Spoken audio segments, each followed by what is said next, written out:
Sir Augustine sir, hello. சொல்லுங்க sir. Live போயிட்டு இருக்கு சார், பார்த்துட்டீங்களா? லைவ் போயிட்டு இருக்கு, பார்த்துட்டு இருக்கேன். Fine sir, fine. மெசேஜ் எதுனா லைவ் மெசேஜ் எதுனா சாட் மெசேஜ் போட்டுருங்க சார். இதோ போட்டு விடுறேன். அதான்.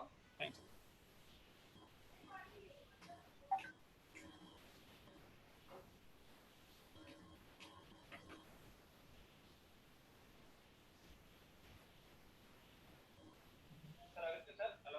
சொல்லுங்க சார். சொல்லுங்க சார். லைவ் போயிட்டு. ஓகே.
Sir Augustine sir. சொல்லுங்க சார். சீஃப் கெஸ்ட் வந்துட்டாங்க sir.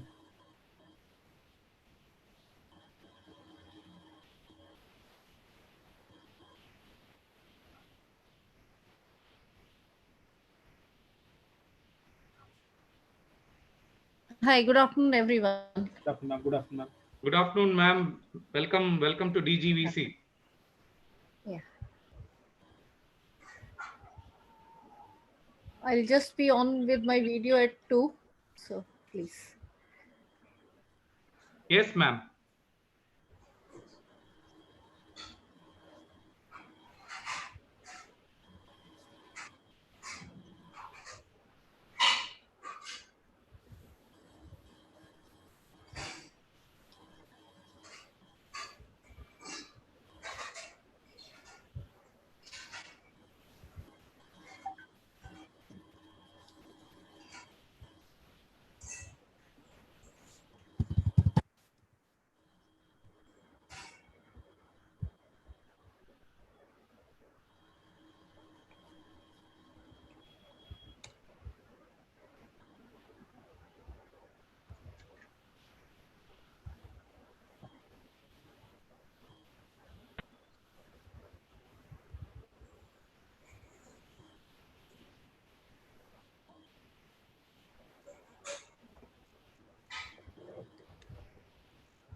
So far 160 participants joined.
Good afternoon, sir.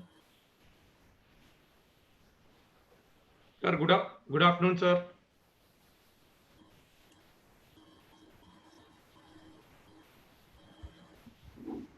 Sir, good afternoon, sir.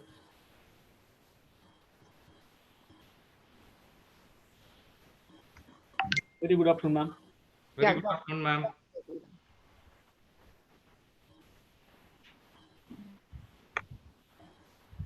Sir, can we wait for the secretary, sir? Sir, can we wait for the secretary to join? Sir, can you hear me?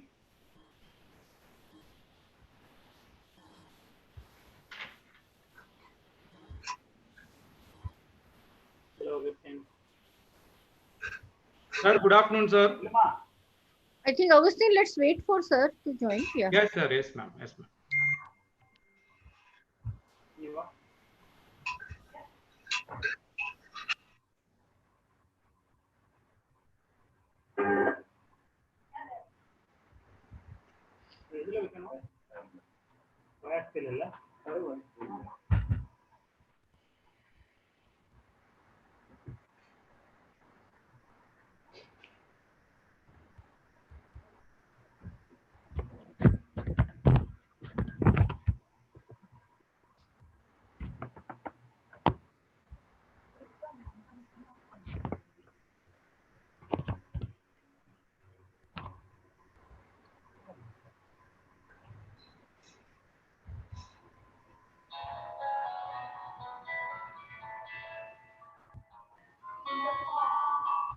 Augustine, I am ready, Augustine.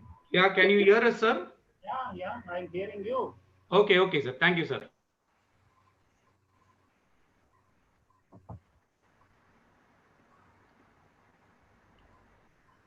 You come on video.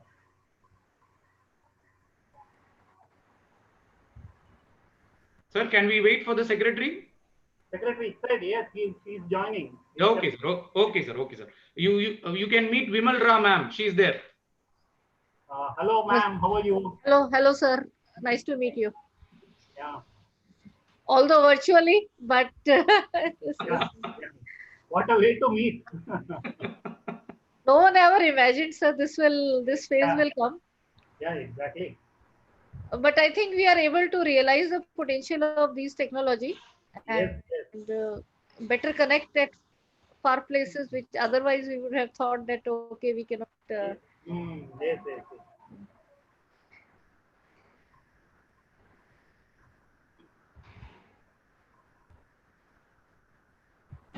Sir, we are streaming live in our YouTube channel, sir. And the stream is also available in our website, Okay. in our college website. Yeah, yesterday Jagadish called me and Yes, sir. wanted me to know that. Okay, sir. Okay, sir.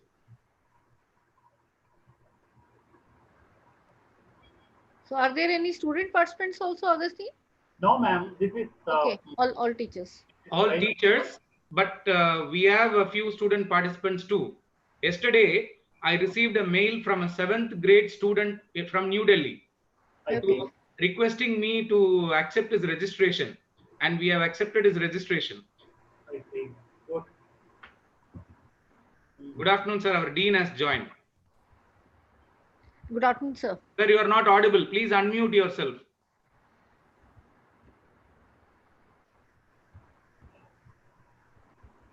Shrikant unmute. Yes. Shrikant has unmute.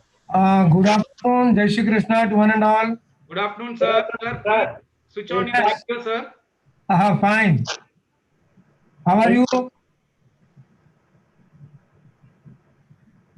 Hello? Am I audible? Yes, sir, but your video is not visible, sir.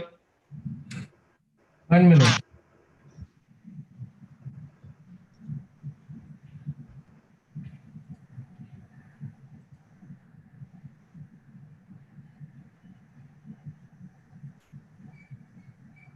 One minute, huh? Yes, sir. Yes.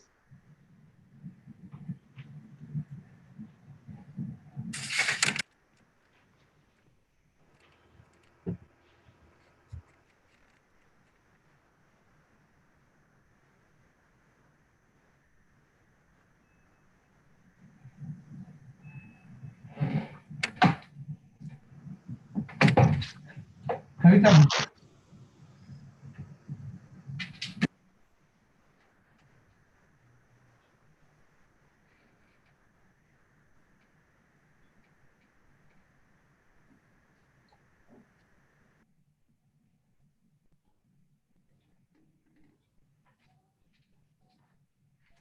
Video ஏன் வரல? Video is missing, sir. Video on தான் இருக்கு.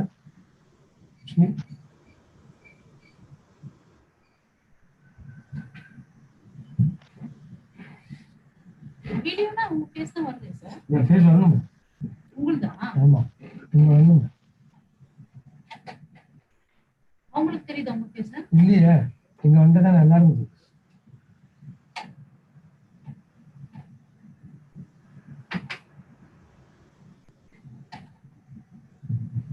வேணும்னா close பண்ணி திருப்பி start பண்ணுங்க.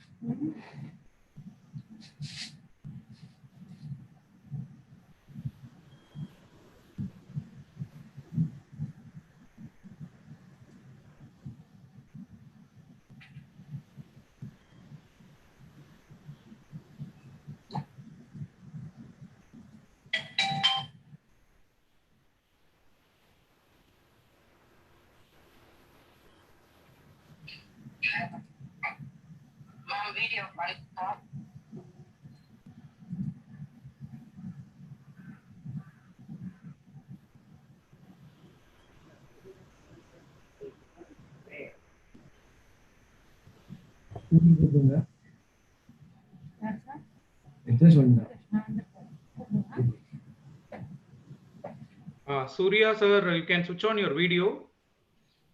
And Preeti ma'am, good afternoon. Thank you for joining. You can switch on your video, ma'am. Thank you very much, ma'am.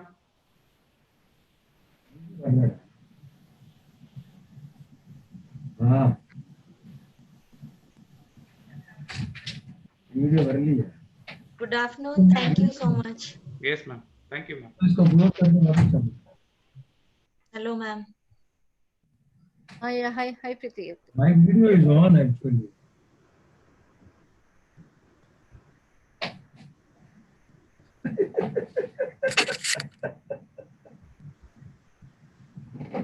So now it's visible, sir. Yes. Yes, visible, sir. Yes, sir. Yes, sir. You are online now. Of में था on में किया on हो गया camera on हो गया हाँ तो मेरा video है.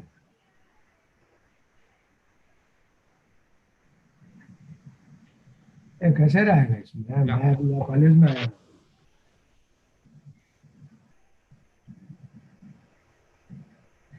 Can we start, sir? Yeah. Yeah. Akleshwari ma'am, you can start.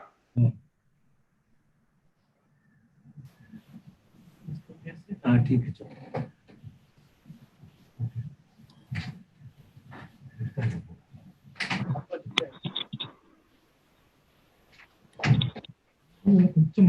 A very good afternoon to one and all connected with us virtually today.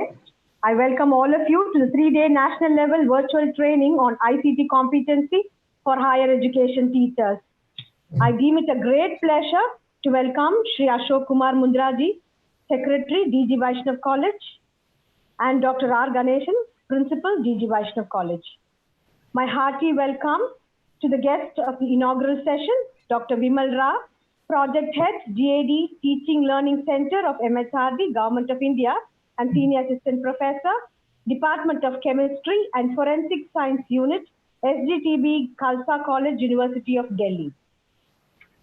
I also welcome the resource persons of Day 2 and Day 3, Dr. Surya Narayana Murthy, Vice President and Head, Institutional Support, Tulket, Chennai, Dr. R. Shrikant, Dean Academics, DG Vaishnav College, and Ms. Preeti Salkade, Director, Course Creation and Training Division, iClass Pune.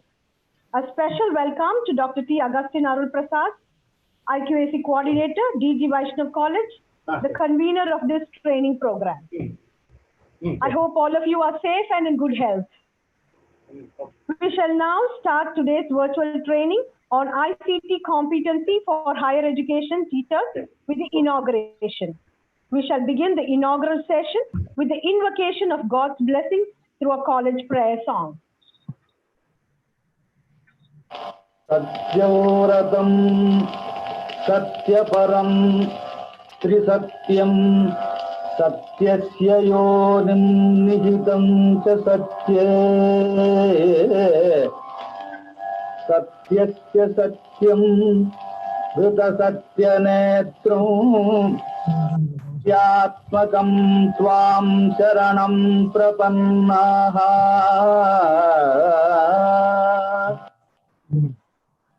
वाणी गुणानुकथने श्रवणो कथायां हस्तौ च कर्मसु मनस्तव पादयोर्नः स्मृत्यां शिरस्तव निवास जगत्प्रणामे दृष्टिस्सतां दर्शनेस्तु भवत्तनूनाम्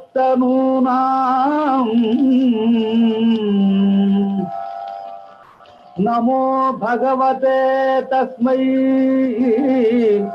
कृष्णायाद्भुतकर्मणे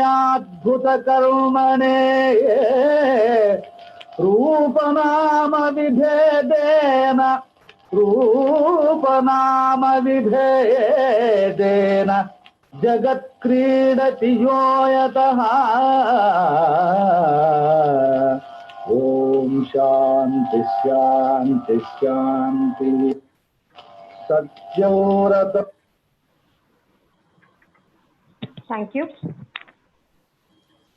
I now invite Dr. T. Augustine Arul Prasad, Coordinator, IQAC, DG Vaishnav College, to deliver the welcome address.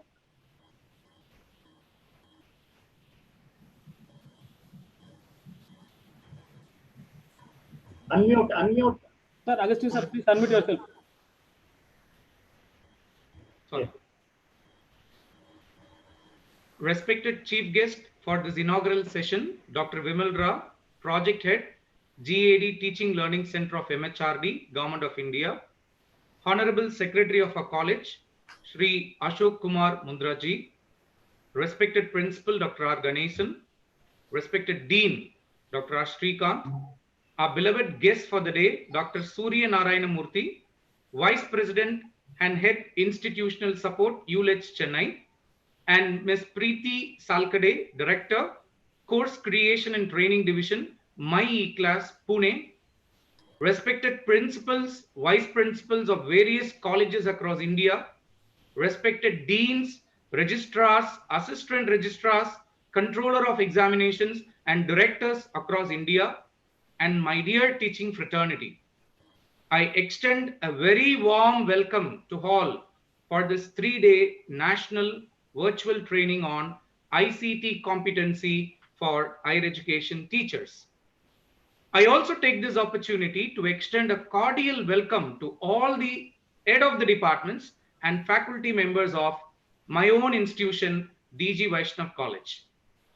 My cheerful welcome to Dr. Shika Gupta, who is joining from Ontario, Canada, and the youngest participant of this program, Master Akshut, joining from Delhi. If you are watching this live, can you both just type your name and say hi in the chat box? IQAC in any institution is a significant administrative body that is responsible for all quality matters. It is the prime responsibility of IQAC to initiate, plan, and supervise various activities that are necessary to increase the quality of education imparted in an institution or college. At this juncture, as we are surrounded by the corona crisis, the teaching and learning in higher education has been severely hampered across the country, and as higher education teachers, we are less equipped with ICT-enabled teaching. ICT is a mode of education that uses information and communication technology to support, enhance, and optimize the delivery of information. As higher education teachers, we should acquire some new skills in the effective use of information technology, mentoring, mediating values, and encouraging self-motivation among students.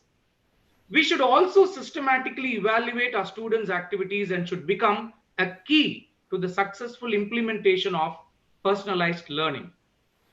To understand and apply the new learning methodology, we teachers ourselves need extensive learning and training opportunities.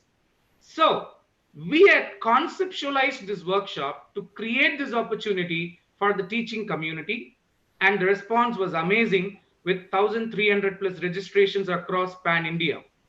We have participants across different disciplines like engineering, technology, arts and science, and school education, and this proves the need and importance of this workshop. Open quote, teaching is a very noble profession that shapes the character, caliber, and future of an individual. If the people remember me as a good teacher, that will be the biggest honor for me. Close quote, APJ Abdul Kalam. So, if we try to inspire our young minds with the latest and advanced teaching tools, we may stay in their minds for a long time. Open quote, in a completely rational society, the best of us would be teachers and the rest of us would have to settle for something else, says Lee Iacocca, close the quote, a very famous executive from Ford. So we as teachers have a role to play in the field of higher education and lead the teaching learning process by an example. Open quote, tell me and I forget, teach me and I may remember, involve me and I learn, close quote, Benjamin Franklin, the founding father of United States. Yes, this national virtual training program will be an app platform for all of us to involve and learn. So let us learn, let us grow, and let us lead. Once again, I welcome you all for this national level virtual training on ICT competency for higher education teachers. God bless all our efforts. Thank you. Thank you, sir. Now I invite our college secretary, Shri Ashok Kumar Mundraji, to give his felicitations and introductory remarks.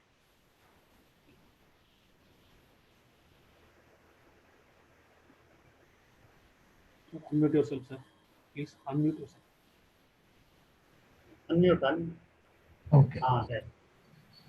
Jai Shri Krishna, respected Chief Guest Dr. Vimal Rao, Project Head, Teaching Learning Center of MHRD, Government of India, New Delhi, Principal Dr. R. Ganeshan, IQAC Coordinator Dr. T. Agustin, my dear faculty members of DGVC and participants across India, I take it as a privilege to extend a warm welcome to one and all.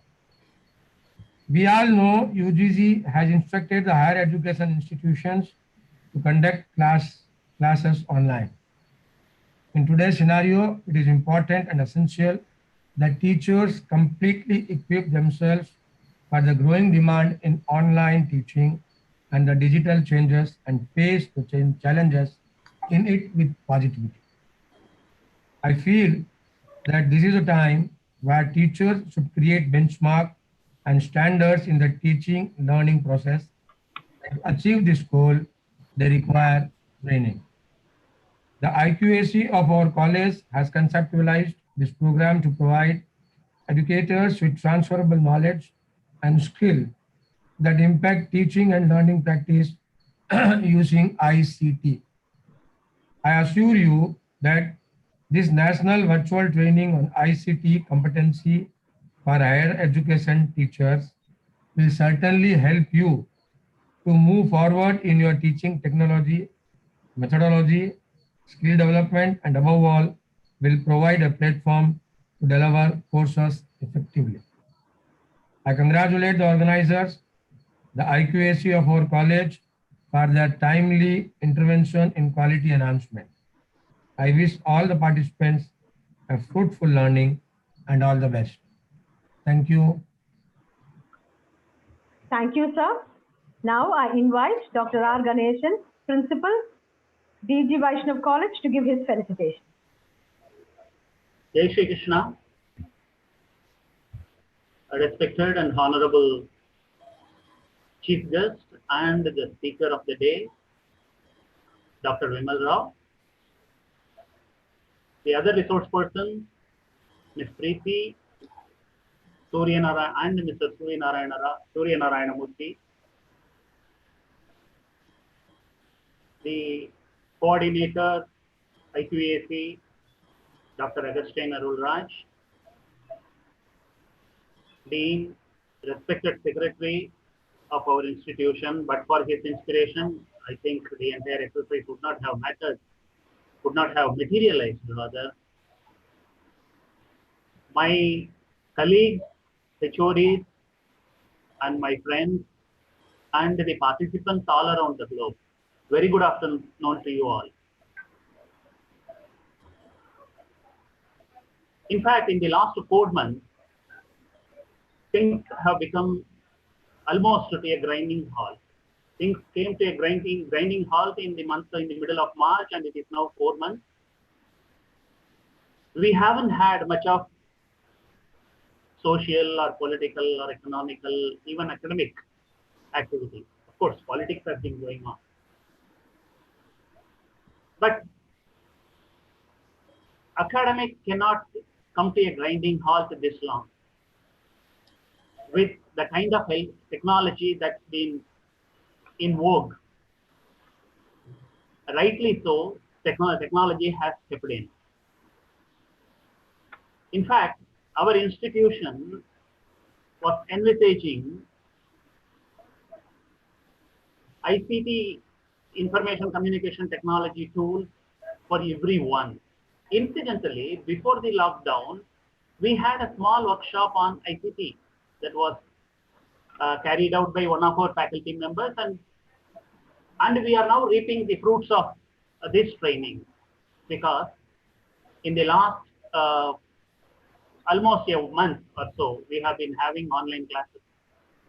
These online classes are made possible because of that workshop, but the workshop that we are going to have will definitely open up new vistas of using the technology. In fact, in the last 4 months, we could see the highways being empty without any traffic. But the information highway has been very busy with webinar trucks loaded with tons of information.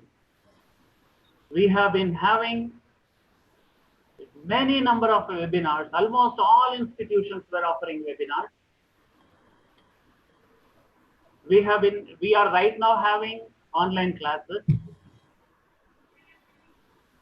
Thanks to technology and thanks to the COVID-19. In fact, people who belong to my era of education would not have dreamt that a day will come when the classes will have to be conducted on a distance mode like this.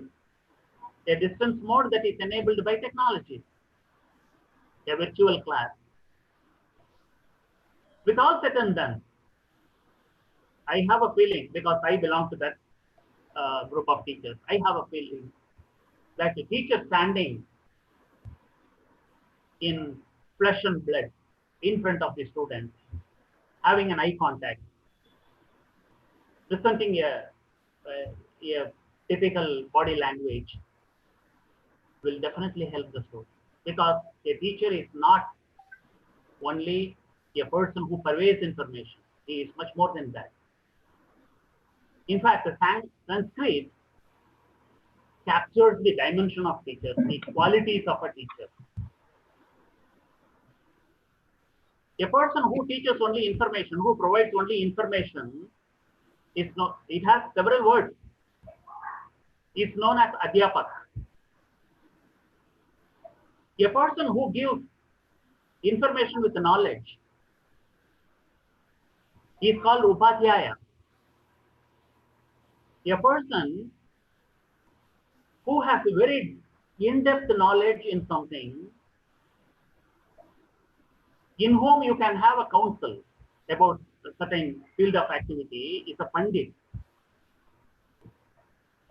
A person who imparts skills, specific skills in the pupil is called Acharya. And a person who gives a new vision to a discipline is called Drishta.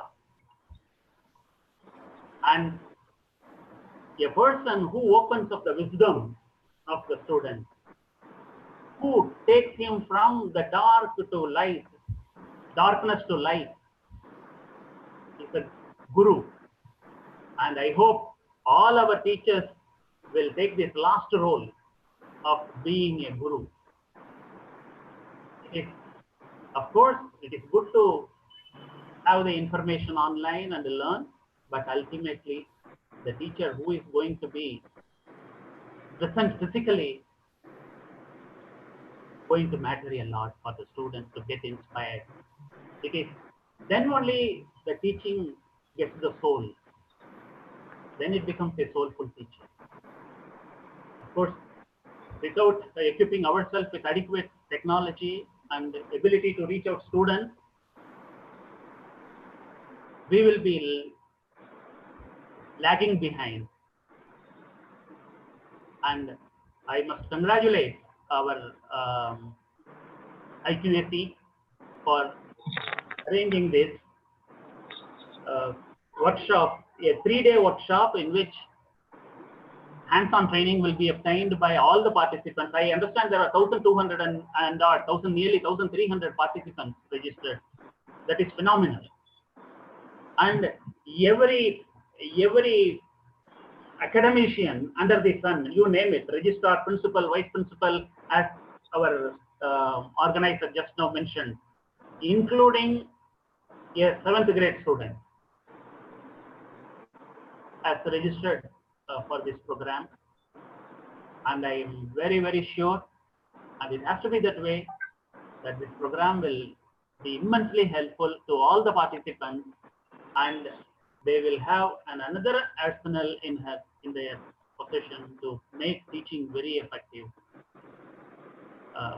I welcome you all, and I also feel proud about the enthusiastic participation of our teachers.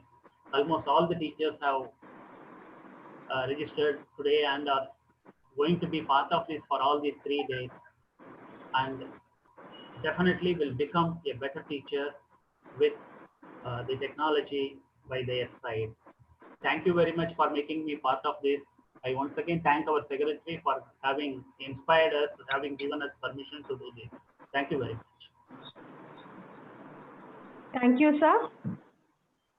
Our guest for the inaugural session is Dr. Vimal Rao, Project Head, GAD Teaching Learning Center of MHRD, Government of India, and Senior Assistant Professor, Department of Chemistry and Forensic Science Unit, SGBT Khalsa College, University of Delhi.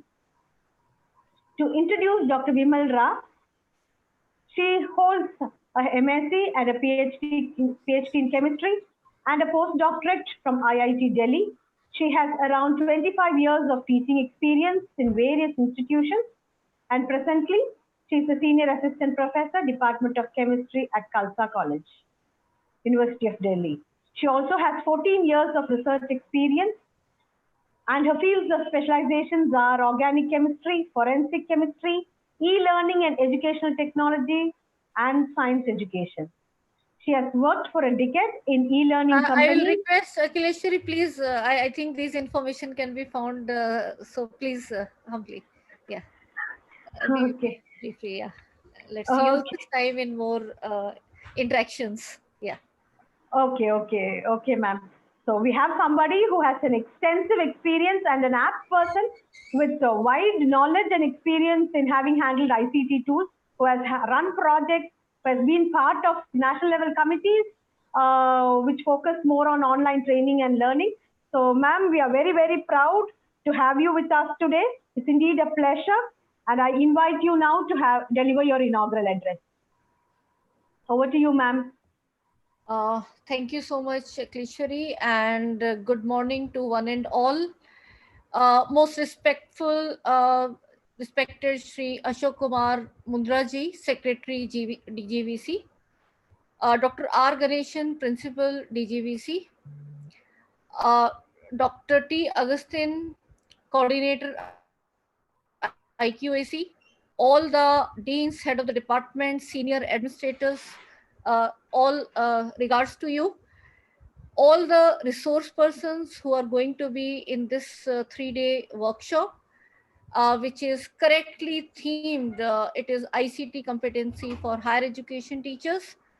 And above all dear participants, my colleagues from my country, different part of my country, I welcome you all, and uh, I am really thankful to this premier institution to have conducted this seminar and workshop, where it is the right time to actually learn these tools, and rather it is high time also to learn these tools.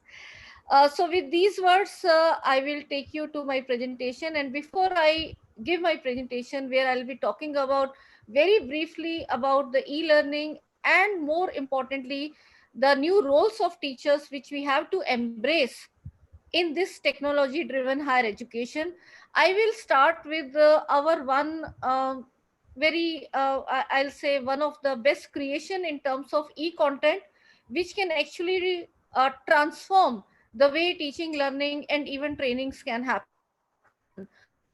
So I'll share my screen.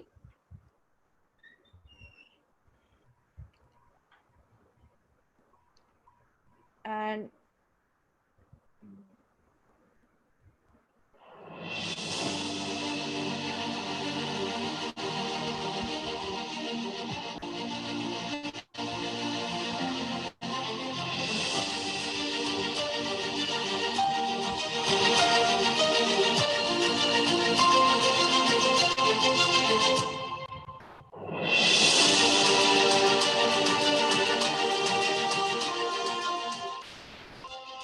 hello everyone, myself Dr. Vimal Raj, and I am the coordinator of National Resource Center of Chemistry of MHRD, Government of India, at SCTB Khalsa College, University of Delhi. And myself, Professor A.K. Bakshi. We welcome you all to the ARPIT 2019, which is going to provide you a unique opportunity to learn as per your convenience. For this online refresher course, we have selected a variety of interesting and exciting topics, so that these are useful for all the UG and PG chemistry teachers of our country, irrespective of their specialization. Let's have a look at the variety of the modules which have been developed with the help of leading experts from all over the country. To begin with, we will have a special module as Chem News, which will bring the latest news to you from the world of chemistry. The modules entitled Chem Talks will focus on the latest developments as well as new and emerging areas of chemistry. In the Chem Safe Lab modules, we will focus on various measures to be taken to prevent accidents in our chemistry lab. In the module on Chem Nobel laureates, this time we will be focusing on life and contributions of Agnes Rutherford. Through the modules titled Chem Pedagogy, we will highlight on improving curriculum development and question paper setting. You will all agree that there are many difficult topics in chemistry. In the modules entitled Chem Simplified, we will take some of these topics and explain them in a very simple way.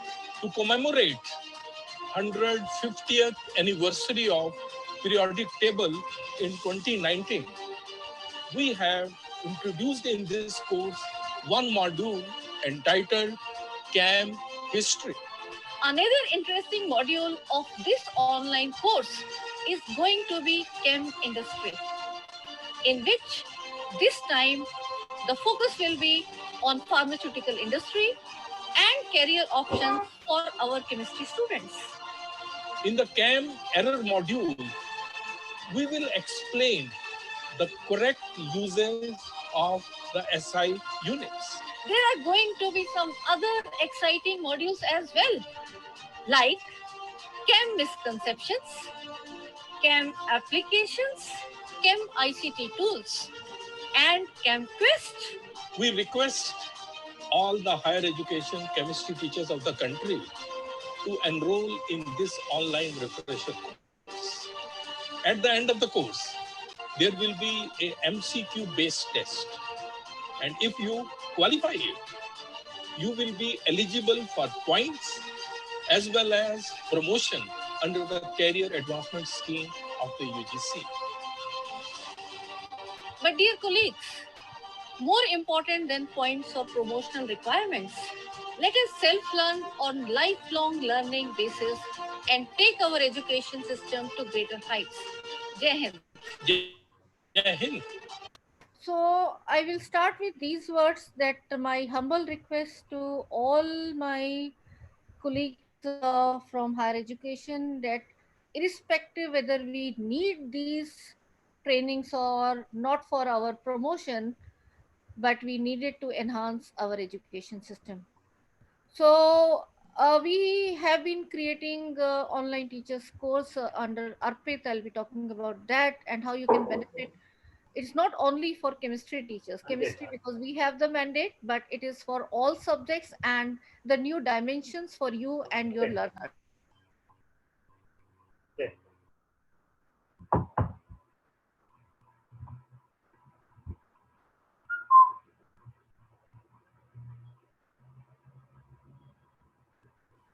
Ma'am, please unmute your video, ma'am.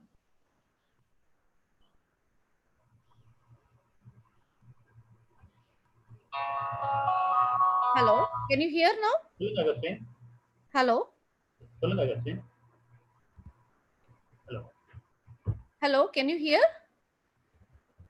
Augustine? Yes, ma'am, we can hear you. Could Yes, you see the video? Yes, ma'am.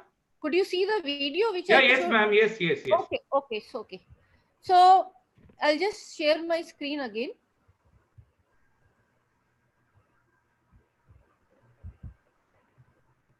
I hope I am audible now also. Yes, ma'am. Everything is fine, ma'am. Okay. Thank you. Please interrupt me when it is not. Sure, ma'am. Because the audience is not in front of me and we have to look at these ways which will be helpful in our teaching learning as well. Thank you. So e-learning, if we talk about e-learning, is electronic learning, and emphasis is still on learning. E is just a mechanism. So e-learning will be using ICT, and I will not go into too much detail. But when you have to implement e-learning in a formal way, like we do it higher education, school education system, then it has to be having a complete most important part, which we call as e-content, covering the entire syllabi or curriculum as per the learner's need. But then e-content, many things that simply scanning a book or making PDF or just some hyperlink somewhere as Wikipedia, that is e-content. Technically speaking, you make all that as e-content, but it is actually not the type of content which can enhance the quality of education. For that, CAS regulations of UGC and AICT, now they talk about static content and e-content.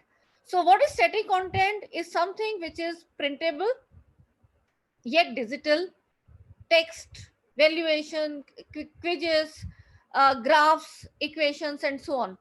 But if you do its multimedia enrichment, that is audio, video, animation, simulations, add interactivity, that is what is e-content. And the sample I showed you was just a 3-minute sample, but around 20 persons academic and technical took around 1 week.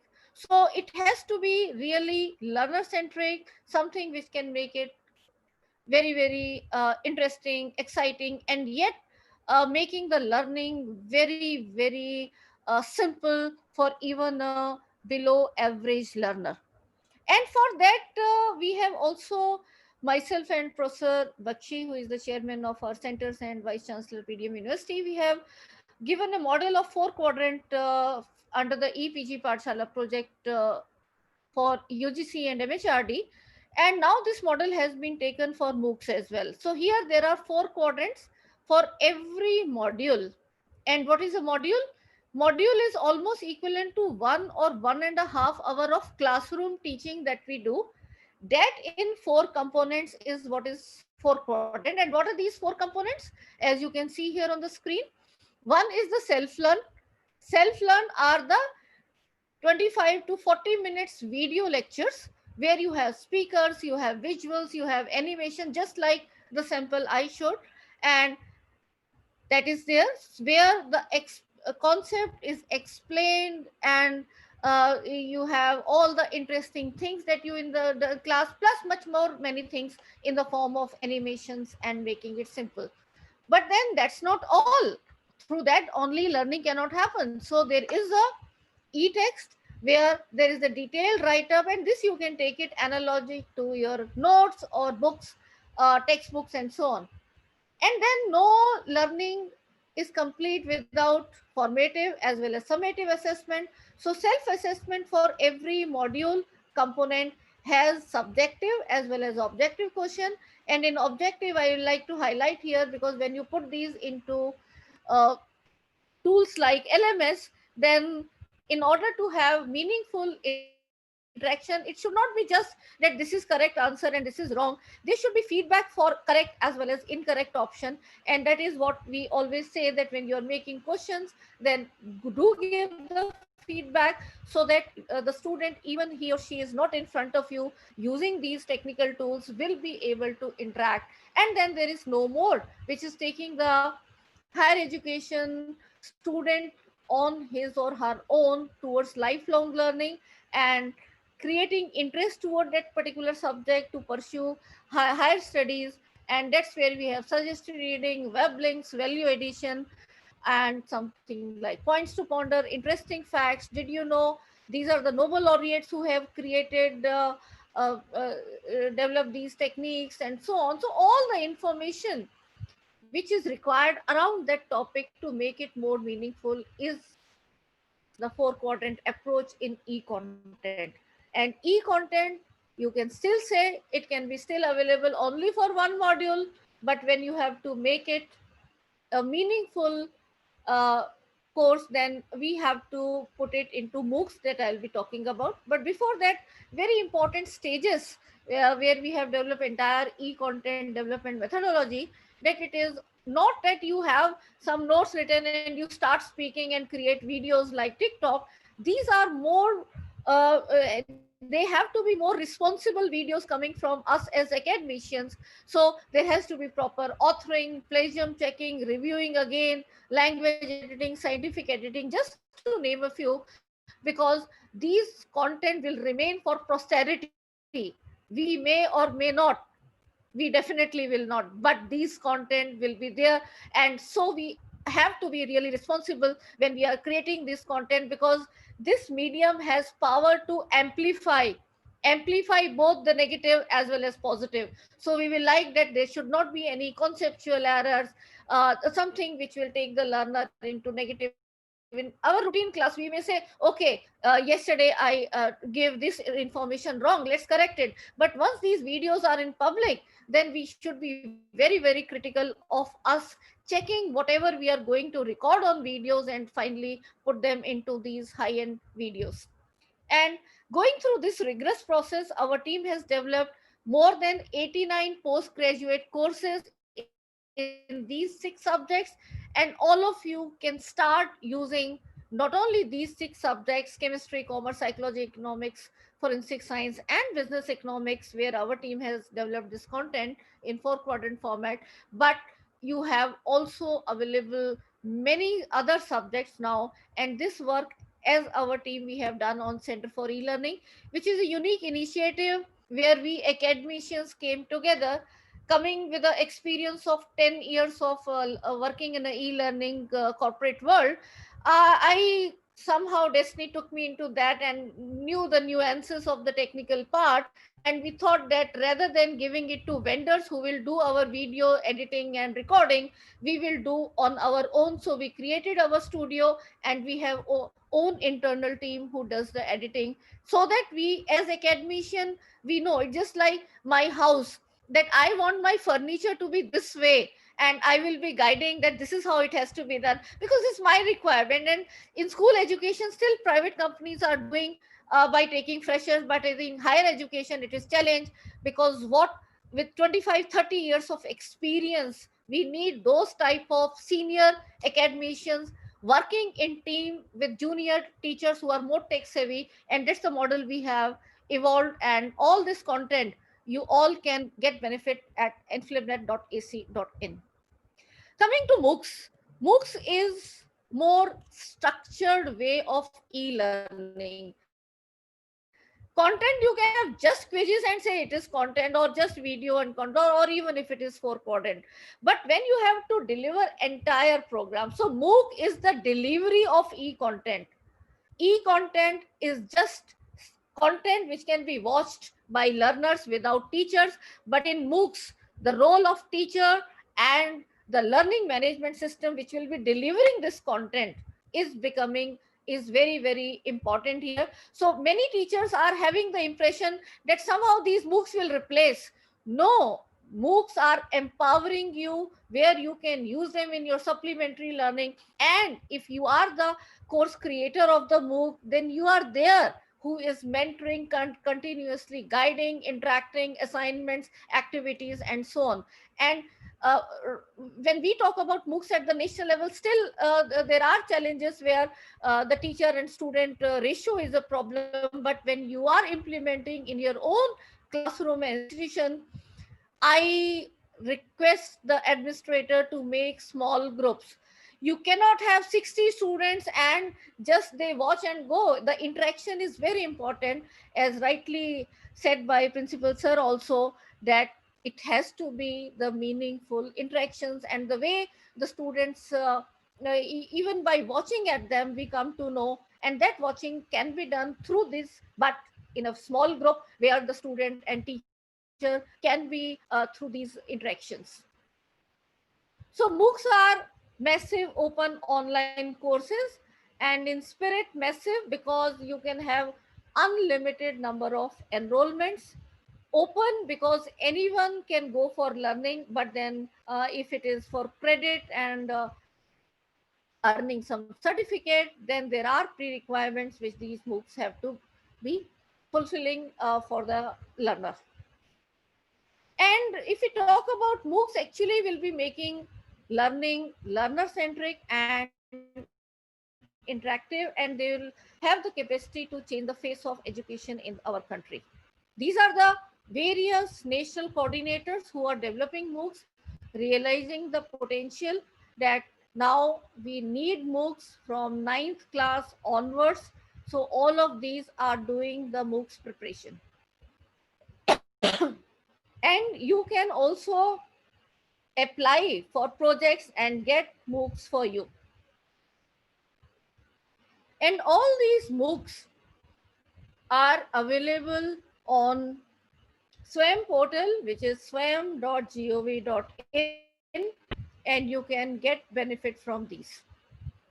We also have prepared some MOOCs, and not only these, all you can get access. But idea is that e-learning should be viewed as supplement to traditional learning, and it is not at all its replacement.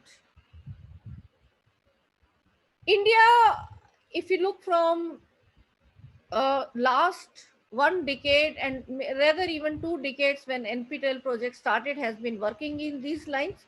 And in 2016, this gazette notification is a historical development where MOOCs have been integrated in our conventional framework, where any student can earn up to 20% of credits through MOOCs every semester. And this in the COVID times is being considered to be increased to 35 to 40% as well. But then there are challenges. Teachers are not aware about this. And then which MOOC has to be given to which student? This is the role of you as teachers. And also, I will say here, when you are identifying this, it becomes our responsibility. It should not be done with the spirit that whatever conventional courses you are having, that you replace and bring a MOOC. No, it is about bringing flavors and choices to your student. When we say CBCS, have we really practically put choice to the student, given the choice? Frankly speaking, no, because the conventional system will not allow. If out of 60 students, 2 students say, I want this elective, I want this option, we are not able to provide. And MOOCs is a way where you can really provide those options and electives. And I will request those who are writing the proposals for making more MOOCs, they should work in the direction where optional and elective papers are made. And we are also having this July 2018 regulation on online courses or programs. I am happy to share that I was the part of this committee who has formulated these regulations. And here we have kept quality parameter, that NAC 3.26 and above. And then these universities with certain other conditions, they have to apply and show the sample, because the quality of content has to be very important when you're delivering online courses and degree programs. Then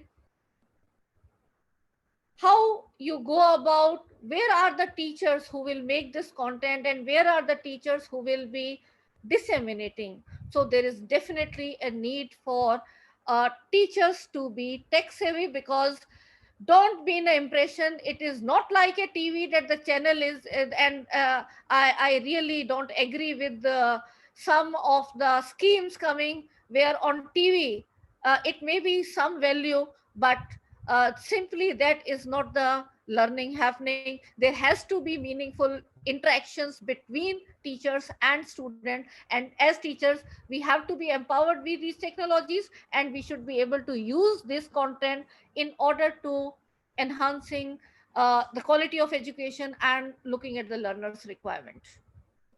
So looking at the traditional roles of teacher, dissemination of knowledge is of our prime role, we can say, in contributing to our education system. But in over and above, we also create knowledge in the form of research. Whatever knowledge we have gained, we document it, and we have publications as research and books and so on. We also keep on upgrading ourselves, continuous professional development as FDP, seminar, and they should not be done for points. They have to be done because we have to be giving to our students what is the best updated thing in subject, in pedagogy, and through these tools. And we also have administrative roles which we play, and everywhere the role of teacher is very, very important. The pockets of excellence at national level are actually not so excellent at the global level, we all admit. But whatever they are, they have been made because of the sincere efforts of generation of teachers who have put their lives into building. It is not done by brick and mortar. Had that been, and any new institution would have been top ranked with hi-fi infrastructure. And now those ACs, those brick and mortar are actually no longer valid. So there is a new norm and a question mark how to look up at these new models as well. So the ICT infrastructure will be now more dominant. And I'd like to take you back in the Gurukul time, rightly said by principal sir, that how we look eye to eye. And I think one to one is the best teaching learning. But one to one, is it possible with so many requirements? So as the requirement increased, we had that technology of board and chalk. We embraced that. We found it is helpful. But imagine the plight of the teachers who were there at that time, and now how to do. Now you are not facing your kids, students back. But then we have innovated our ways. In between we look at them, and then we even our ears become more receptive who is talking or not. So I'm sure in the technology era with these tools also we will be evolving our additional senses and to guide the and then we were here the PowerPoint. I like to give some point here. It should be used so that you make your class and interaction, whether it is face to face or through this medium, more interesting and interactive. It should not be there that students say, Madam Sir, give me your PowerPoint, we don't need you. No, information is plenty. It is neither with you that it is that only you have. No, information our students have more than what we have. But how we make it more meaningful, which is right, which is wrong, how it has to be interpreted, how it has to be applied, I think now the focus should go into that, taking the learning hierarchy to the higher level till creativity, not only the rote level. And that's where we have to empower ourselves with these tools, not to replace. And that's how you use them will be making. And we were also preparing for this, but we have landed here in the corona times. No one ever imagined we will reach here. But yes, students are not in front of us, and in this time I will say it is blessing for the education system, unfortunate for the humanity. But teachers who were afraid of learning swimming in this ICT pool of technologies were standing in periphery and saying, no, no, no, this is not for me. Maybe I will retire by the time it comes. It is here. We are all now forced inside, and we have to learn drive this swimming, and we have to do it right now. So we have to become tech savvy, and everything now becomes ICT enabled. And very quickly I will like to say there are many tools that you have to learn, which will enhance your teaching learning as well as give you time. Otherwise we keep on thinking so much to share information, now where is the time to interact? So relegate all that 80-90% information sharing to good quality videos already there, or create your, and then focus more time for the meaningful discussions which our students require and take our education system to next level. There are plenty: Word doc, Excel, PowerPoint, document management systems. I think the next day, 2 days workshop will be going hands on, so I am not focusing much on these. But the video preparation is something which will be, as I told you, it has to be quality. Otherwise uh, very soon a better quality video comes and it will not be required, and we have to prepare in that spirit. And we are now when we are preparing videos, we have to be learning these nuances of chroma key and how post production happens, so that we can even design the storyboard for a better video. So it's like Bollywood or a Hollywood, and I'll propose edu Hollywood is what is for our educational videos, that we have to make good videos, and we have to learn the art of performing in front of camera, in performing in front of these laptops, and still retaining the interest, although there is no one in front of me, whether I am in front of video camera or in front of laptop. But we should be able to visualize that how this will be more meaningful, interactive when our students are watching live or the recorded ones. And then there are screen capture videos, which I'll appreciate Dr. Augustine here in our FDPs, and otherwise he's been a regular Arpit course, and I've watched his videos, wonderful videos. Dr. Augustine, I would like to compliment you. And with a combination of various tools, you can create videos with your laptop, no need of studio. And that's where the screen capture and interactive board software and other tools will be very useful. You should learn how to make these videos. I'm sure Dr. Augustine will be putting some time into that as well. But while creating these, you should not land yourself in trouble. So you have to be aware about IPR, copyright issues, the plagiarism tools that you can use, not only for your own publishing, but also for the assignments of your students. So these are now in the technology world, the things become easier for you, provided you know them and you start using them. And it is not that in one day you will become expert. I'm just telling you awareness that all these things one by one you keep on learning, but please do learn so that you can get started with all these things. And you should know in your subject where are the open education resources, what are the fair use guidelines, how to use this content, so that you are not in trouble of copyright. Animation, storyboard, instruction designing, template development for managing bigger projects. Many things are there. And then questions is, again, I'll say that good quality questions can make your 80% part of the formative assessment all automated. You put them into different type of interactive questions, and they can be proper feedback, why it is correct, why it is incorrect, and you can use them for different level of learners. And best thing is, I will say, I'm happy to know that there are two sessions on LMS also, one by my class and other by UCLEG, where learning management system is the new thing. It's like, I will say now, rather than your classrooms, you require these, which is your virtual board, which remains with you throughout. It is not just in your institution, it is there in your mobile phones, it is there in your laptop whenever you log in. And it is the that blackboard or green board, you can color it anything. It starts with white, you can put any of the colors, and it remains there. Students come and go, your content remains, your questions remain, and you can keep on working around that and make very, very interesting. So LMS is the immediate thing you should learn, whether you learn other things or not. If you learn how, if you know how to open computer, start learning management system. And learning management system will also be not only one.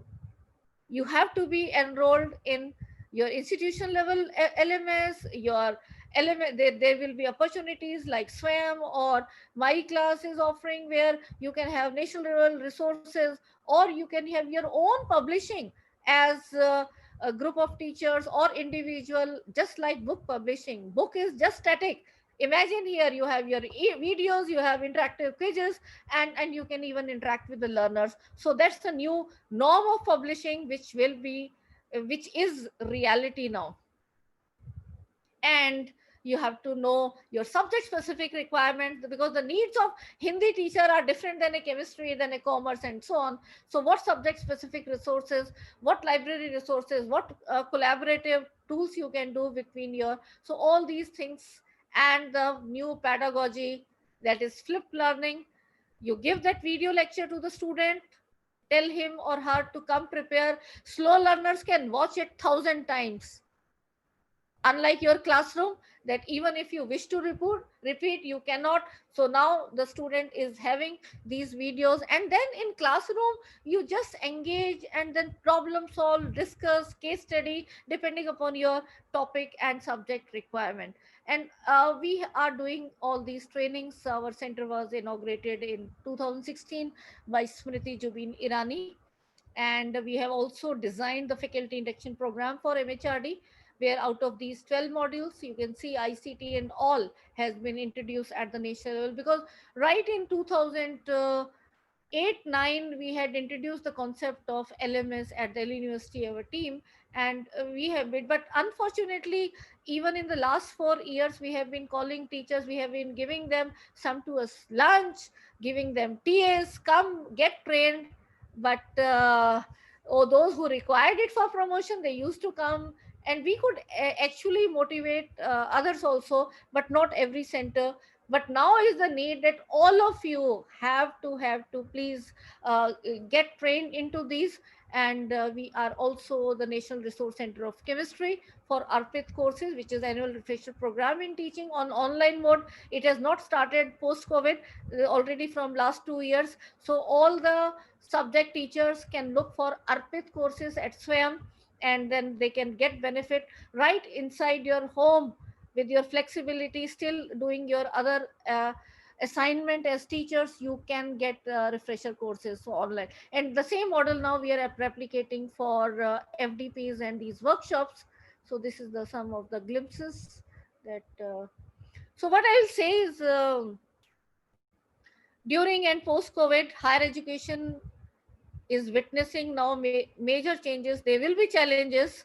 Right now, we are into virtual teaching and learning, whether we accept or not, but this is the fact, and this will be the new norm. There is no pre-COVID situation which is going to be in higher education. So, what is and there will be challenges in rural areas where the students are not. So, we'll have to come out with a blended model where some portion can be given to these videos. We make small batches, and with social distancing we can have face to face, but you cannot expect a teacher to have small batches and deliver make 4 or 5 times the same thing again and again. So they have to be blended mode, and as well as in fully online also with videos. The meaningful interaction can be done only with small group of students. It cannot be done by 60 100.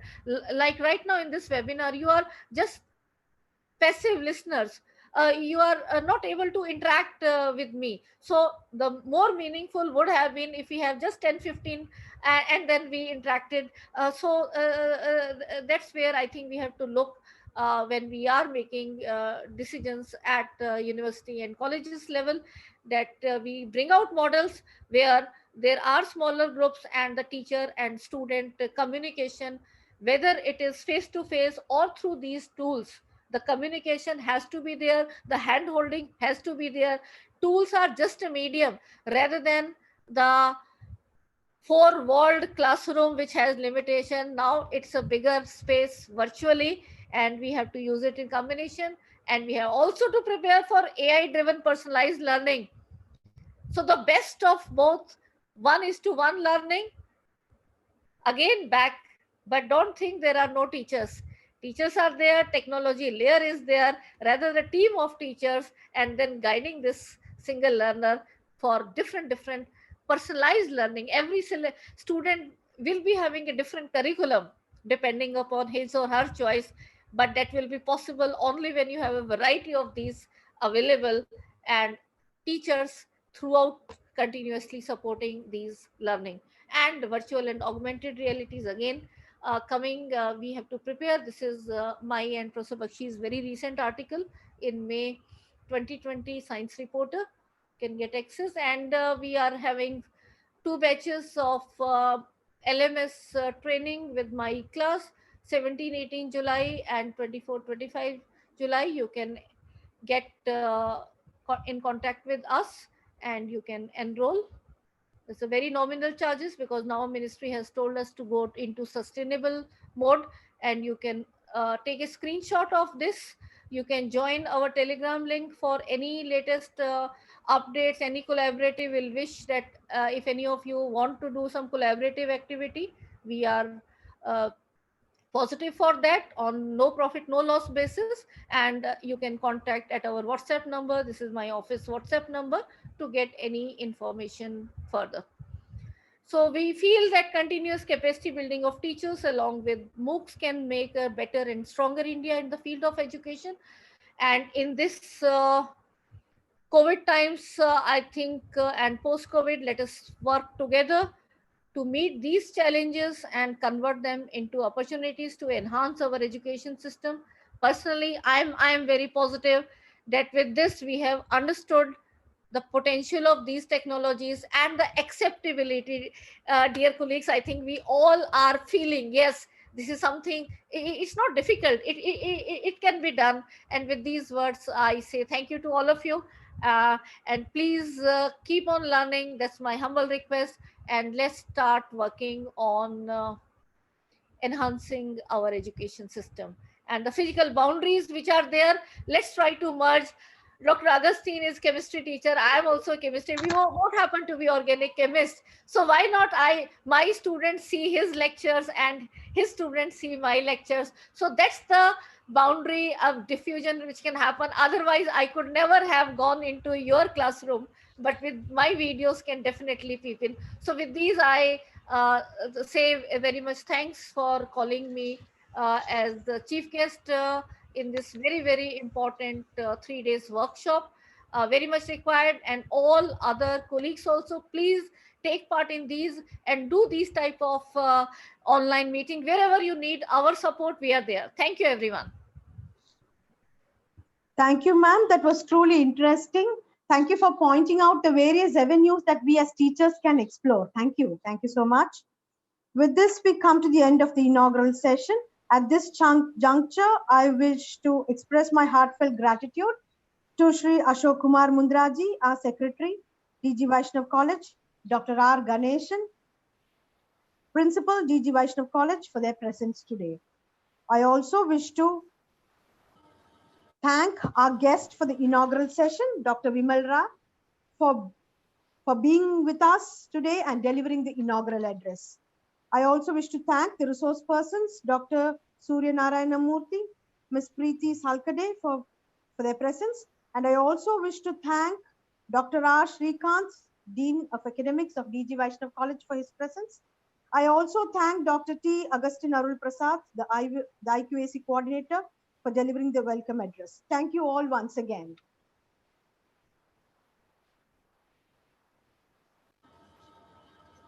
So, thank you, everyone. Thank you, ma'am. Thank you. Thank you. Thank you, ma'am. Thank you, ma'am. Thank you, everyone. Thank you. So we shall move to the next session, the technical sessions. We shall now start with the first session of the training program.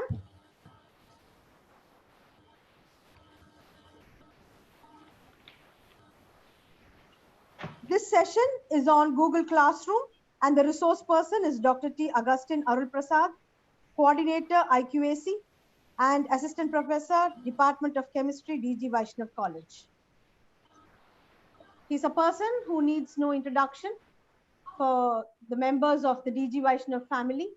For the other participants, I shall give a brief introduction to Dr. T. Agustin Arul Prasad. He holds a master's and a PhD in chemistry from the University of Madras. He has several publications in various national and international books and journals. He is a resource person for several invited talks in the subject of chemistry. He has 13 years of teaching experience and is presently working as assistant professor in chemistry at the postgraduate and research department of chemistry, DG Vaishnav College. He is a trainer in IIT, JEE, AIPMT, and NEET. He has 10 years of research experience. He is a recognized guide for MPhil and PhD. He also has had industrial experience in the IT sector, and he is presently the IQAC coordinator at DG Vaishnav College. Significantly, he has taken up several training and faculty development programs, such as managing online classes and co-creating MOOCs, organized by Teaching Learning Center by University of Delhi, sponsored by Ministry of HRD, Government of India, under PMMNMTT scheme. He has also undergone training in spoken tutorial project at by IIT Bombay, and has successfully completed Moodle test for teachers funded by National Mission on Education through ICT, MHRD, Government of India, and also training in open source tools for research sponsored by Ministry of HRD, PMMNMTT scheme, and development and management of MOOCs and online courses using LMS Moodle, Teaching and Learning Center, University of Delhi. He has also undertaken minor research projects and has vast experience and relevant experience in ICT-enabled teaching with platforms such as Google Classroom, Moodle LMS, OBS, OER, IPR, content development, and that makes him the right person to be the resource person for this session on ICT teaching. So thank you very much, sir, for taking the initiative. We are very much eager to listen to you. Over to you, sir. Thank you. Thank you very much, ma'am. It's been a wonderful day so far. And I thank God for giving me this opportunity to meet you all virtually in this training program. The next 2 days, including this 2 hours, will be very crucial for us because we have a limited period of time and we need to cover a lot. Since our registrations are too large, and we are extremely sorry that we could not accommodate you in a Zoom platform, but rather we are relaying it live. So you can view the live relay, and if you have any queries, you can put your queries in the chat box. So this is how we are going to work for the next 2 days. The modality is we will see the entire training session in your YouTube live channel, and you will put your queries and comments in the chat box, and those queries and comments in the chat box will be immediately transferred to us in our Zoom. So you don't have to worry. Each and every of your query will be answered. So even during the inaugural session, we had several queries, and we received that whatever queries that you have posted in the YouTube live chat, we have received it, and therefore this is going to this is how it is going to happen this remaining 2 hours and also the remaining 2 days. One important thing that I would like to point out here is, as rightly pointed out by ma'am, we will be going into the hands-on training session very shortly. Now, I will tell you what are the best ways to make yourself comfortable during the training session. The first way is you can watch this live relay in your mobile phone, and you can work in your laptop. So you can switch over to your mobile phone, you can click the live relay, and you can do the hands-on training session in your laptop. That is option number 1. And option number 2 is, using your mobile phone, you can cast your mobile phone screen to your smart TV. If you have a smart TV at your home, you can cast your mobile screen to your smart TV, and by watching the TV and sitting in front of the TV, you can actually work with your laptop, and the learning experience will be wonderful. So these are the 2 things which I wanted to tell before I start. So I once again welcome you all, and I thank you for joining with us in this national level virtual training on ICT competency for higher education teachers. I am Dr. T. Agustinal Prasad, who will be guiding you the next 2 days and also this session.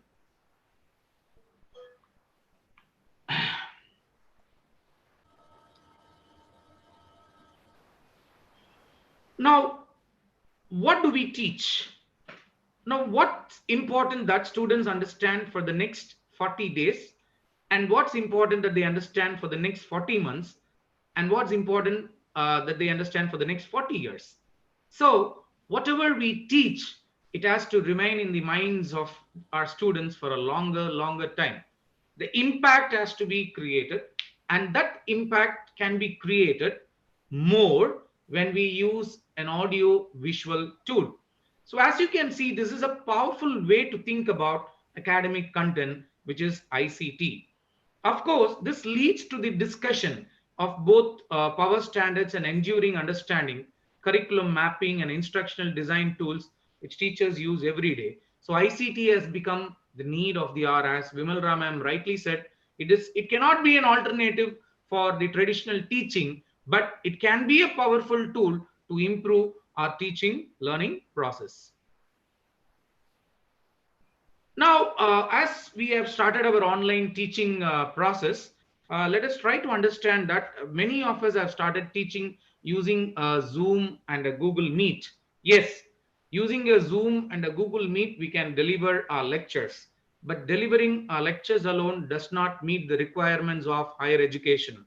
We have to deliver a course, and we cannot simply tutor our students. Conducting an online class is merely tutoring that happens throughout the world, where you pay an amount to a tutor and he will take you an online class for 1 hour, say you pay some amount. So that is not the actual online education or the education that we have to provide.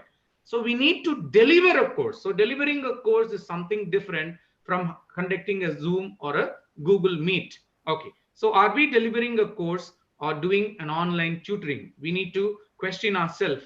So there is a big difference. The next comes our accountability. So how do we prove that we are conducting online classes in our institution? What is the proof we have? Unless we record our online classes, online lectures and make it as a repository, it is not possible for us to prove anybody that we have conducted online classes. So accountability becomes a question mark here. Retention time of the students. How long your students can listen to your class? I recently encountered a query from one of the city college, and I was really surprised that they had a timetable for continuous 5 hours. It is really not possible to make your students remain sit down in a single place and lecture them online. It is practically not possible. So retention time, the experts across the globe says the retention time of the student is only 25 to 30 minutes in a video session. So the retention time is very, very important. Next, how do you account for the attendance? When you conduct a class using a Zoom or a Google Meet, we will be asking our students to switch on their video. Now, as far as the school education is concerned, in my son's school where they take online class, there is a teacher who teaches the subject, and there is always another teacher as moderator who moderates or monitors the attendance and all the other activities of the students. Now, this is not possible in higher education system. Therefore, when I try to take my class, I cannot monitor what my student is doing. See, I cannot see what he or she is doing in their video and teach. So monitoring the student is very difficult in a higher education system. And also the attendance. How do we account for the complete attendance or the duration? Say, for example, I schedule a class for 40 minutes, and how do I ensure that my student stays there for full 40 minutes in my Zoom or Google Meet? So attendance become questionable. The content. So what content we deliver? Are we merely preparing a PowerPoint, take all the resources from here and there without bothering about the intellectual property right issues, simply cut, copy, paste? No, that is not possible. So content is so important, because when you say online, when you publicly relay something, you have to obey the copyright rules, and content delivery becomes very, very important. What about slow learners? If your recording, if your video lecture is not recorded, and if it is not stored as a repository, if it is not there in an LMS, what is the fate of the slow learners? And if you just rush up, if you're going very fast, and how do these slow learners will learn? What is the opportunity given? Please, we need to understand one fact, that no library is opened across the country. So students do not have any access to good books. Therefore, without book, without content, can our lectures alone will work in the present situation? We need to think about it. We need to think a lot about these slow learners in our higher education system. Where is the repository at the end of the year? Say, for example, see, we know very well that till August 15, throughout India, the trains are cancelled. Therefore, we can be very sure that till August 15, we are not going to open the college. Till August 31st, the trains and buses are not going to run in Tamil Nadu. So if this situation is going to continue till November or December, we have to run the entire show in online. So are we prepared for that? Where is the repository? How can our students complete a course, complete their paper, and appear themselves for the examination? So repository becomes a question mark. So at the end of the year, at the end of the semester, where is the course? So as higher education teachers, we are responsible for all these. And above all, if you have adopted outcome-based education, how do you account your Zoom and Google Meet classes into outcome-based education? Okay, so all these things are very, very important. Now, as ma'am told, this is about your flipped classroom. So I don't want to go into the details of the flipped classroom, but only one thing I want to stress here, doing different things. Okay, so you can see here, your flipped classroom is, okay, sorry.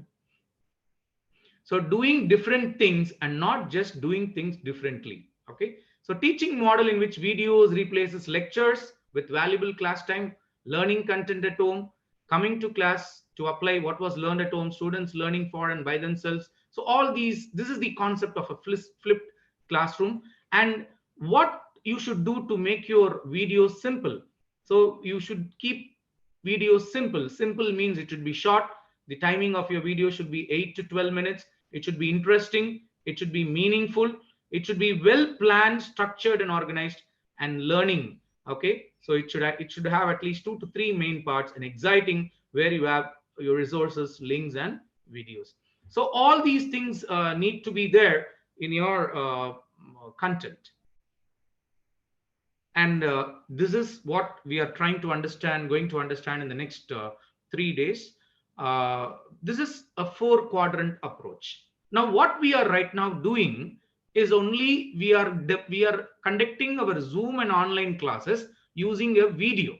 Okay, but that alone is not sufficient for any course in a higher education. We are only concentrating on our e-tutorial, but there are other 3 areas which we need to consider. What are the other 3 areas? You need a e-content.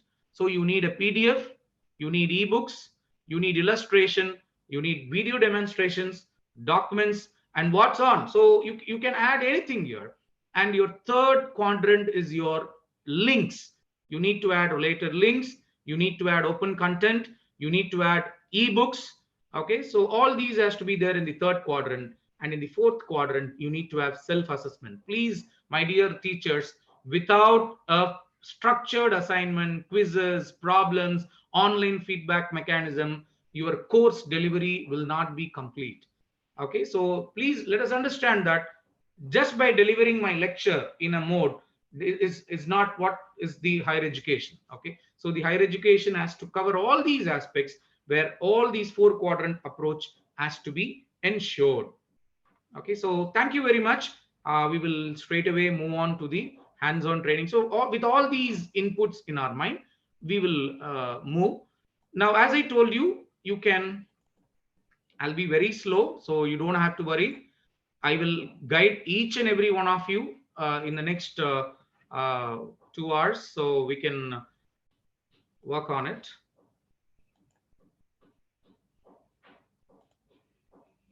Dear participants, I request all of you to first log in to your institutional ID. We are going to see Google Classroom in detail. So I will take you to the Google Classroom portal, and I will show you how this Google Classroom works. First, let us see the setting up of Google Classroom.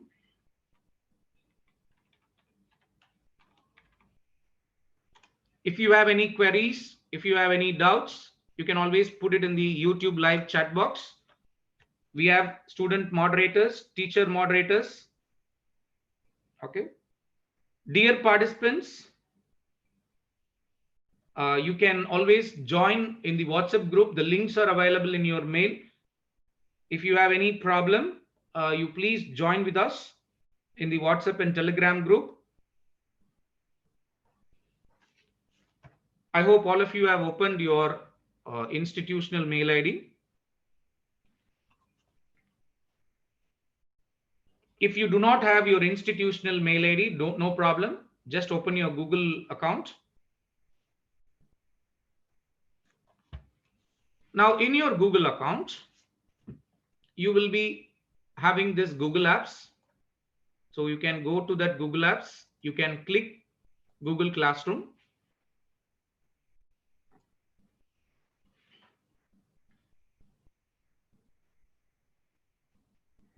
Okay, this is showing my personal ID. I will again go back. I will sign in.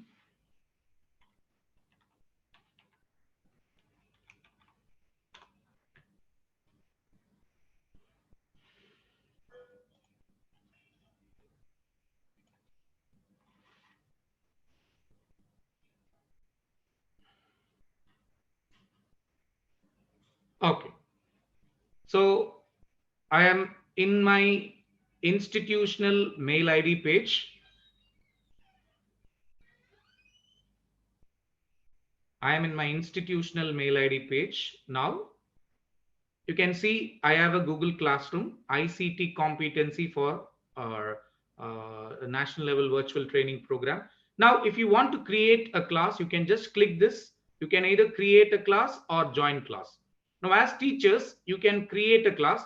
If you create a class, okay, so it will ask all these details. So you can give your class name, section, subject, room, and all those things. Okay.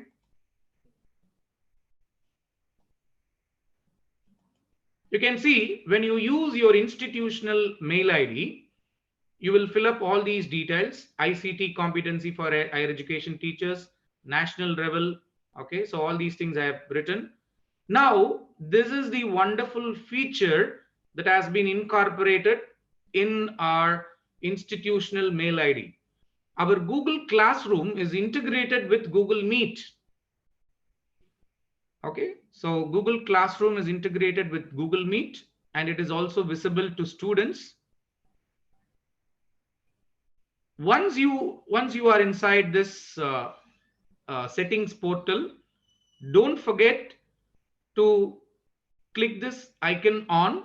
So click this icon on, and you can make this as student can post the comment. You can unmute this, show deleted items.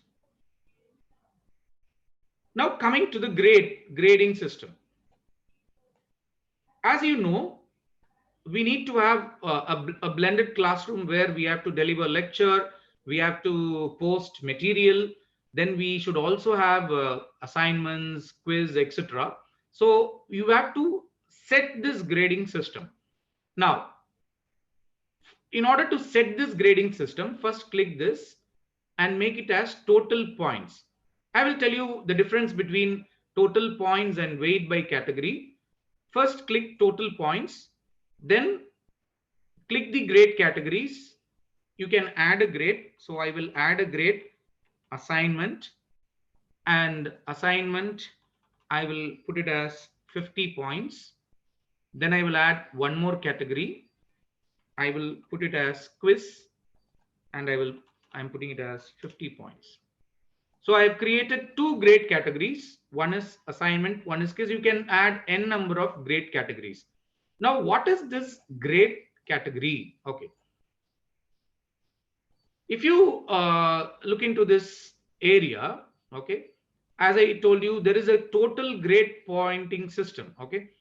When you click total points grading, the overall grade is calculated for you by dividing the total point. For example, if you have two grading category, like essay category and test category, and if your student has scored 90 in one of the category and 95 in other category, so the total points will be calculated for two, and the overall grade will be presented as a percentage. So this is called total points grading category. I will be sharing all these links with you, so you don't have to worry. But right now you can click the total points category. Now, what is weighted by category? Say, for example, I have an essay category and I have a test category.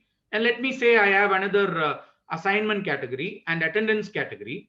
I can actually give weightage for each of these. Say essay 25% and test 25%, assignment 25%, and attendance 25%.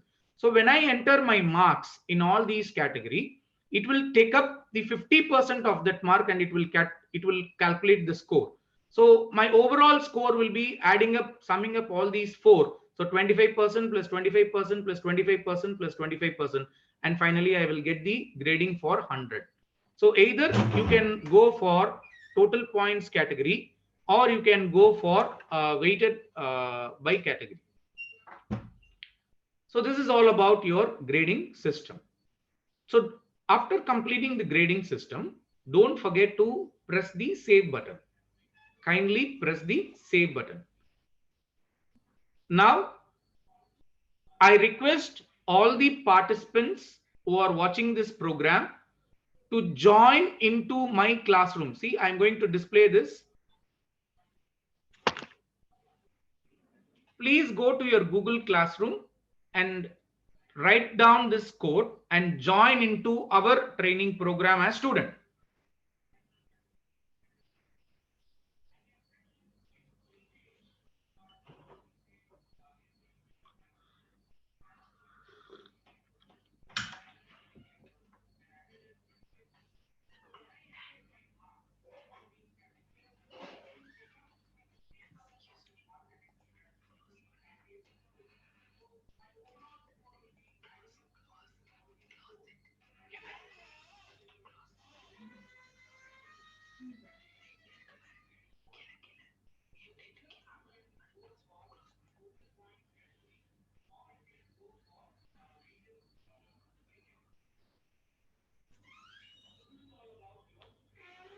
So you can join in this. You can join in this classroom.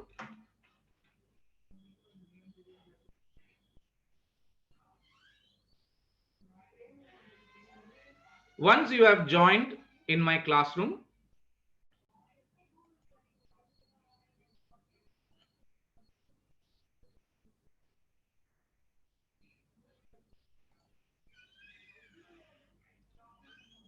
so I can see so many students have joined in my classroom virtually. Thank you for joining.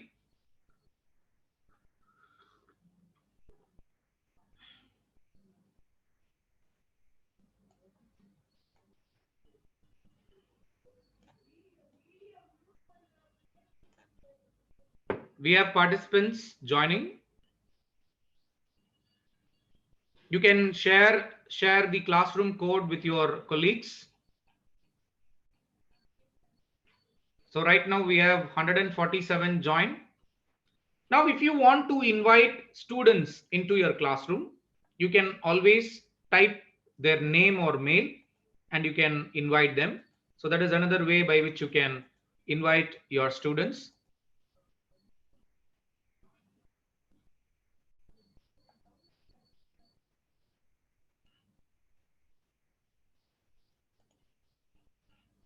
So I will again show you the code. If you have missed this, kindly join.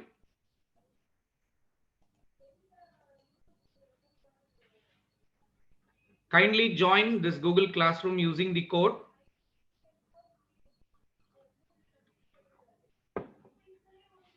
Great. If you have joined, it's great. Even you can join later. So the code will be available. Kindly join the Google Classroom for updates about your assignment and your quiz. You will take up your assignment and quiz only using Google Classroom, and based on which your certificates will be provided.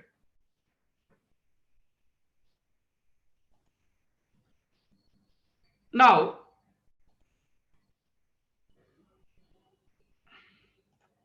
next, go to classwork. When you sign in using your institutional mail ID, you can see your Google Meet is integrated into your Google Classroom. This is not there in the normal Gmail account. Only when you have a G Suite account. Okay, so this facility is available only in a G Suite account, where Google Meet is integrated into your Google Classroom. You don't have to schedule Zoom meeting every time. You don't have to schedule Google Meet every time. Okay, so if I want to schedule a meeting, say for example, sorry, so this goes directly. Okay, before that, let me go to Google Calendar. So I want to schedule a meeting tomorrow. So let us say I want to meet all those students in my Google Classroom tomorrow. So let me say around 10 a.m. Okay. So add title. So I'm adding a title, ICT workshop, Google Classroom, discussion session. So I am scheduling tomorrow. Okay. And let me click the time. Let me change the time. So, okay, let me change this time. So it is 10 a.m. Okay, 10 a.m. to 11 a.m. So I'm adding, okay, join with Google Meet, and I will save. So I have scheduled a meeting with you all people in Google Meet at 10 a.m. tomorrow to have a discussion on Google Classroom and a doubt clearing session where we will all meet in Google Meet. So if you had registered, if you have joined my classroom, you will automatically receive a mail to join in my meeting. Okay, so this is a very simple way. So if your timetable is given to you, you can schedule all the meetings You can schedule a meeting in one slot and you can join with your students on the scheduled time. Google Meet Google Meet allows 1 hour schedule. So in Zoom, you have a restriction of only 40 minutes per session, but Google Meet allows you for a 1 hour session, and you can allow up to 60 students. So I have scheduled my class. So we have learned how to create a class. We have learned how to invite our students. Your students can be invited by simply sharing your code. We have learned how to schedule a Google Meet. Say, for example, I want to start a Google Meet right now. I want to start a Google Meet right now. I can do that. See, I have a Google Meet right now. Can some of the participants, okay, can some of the participants join using this code? CABULVNXMB. Can some of the participants join using this code?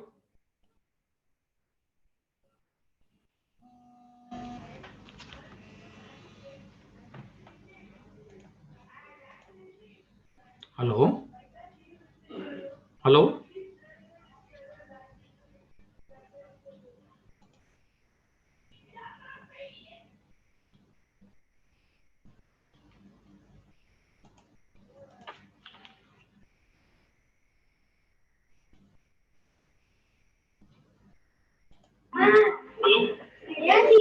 Okay, so you can see there are a lot of students have joined. Okay, I can see a lot of students have joined. See, so many of them are joining right now. So many. We are in a Google Meet inside our Zoom. I am teaching you through Zoom, and you are inside the Google Meet.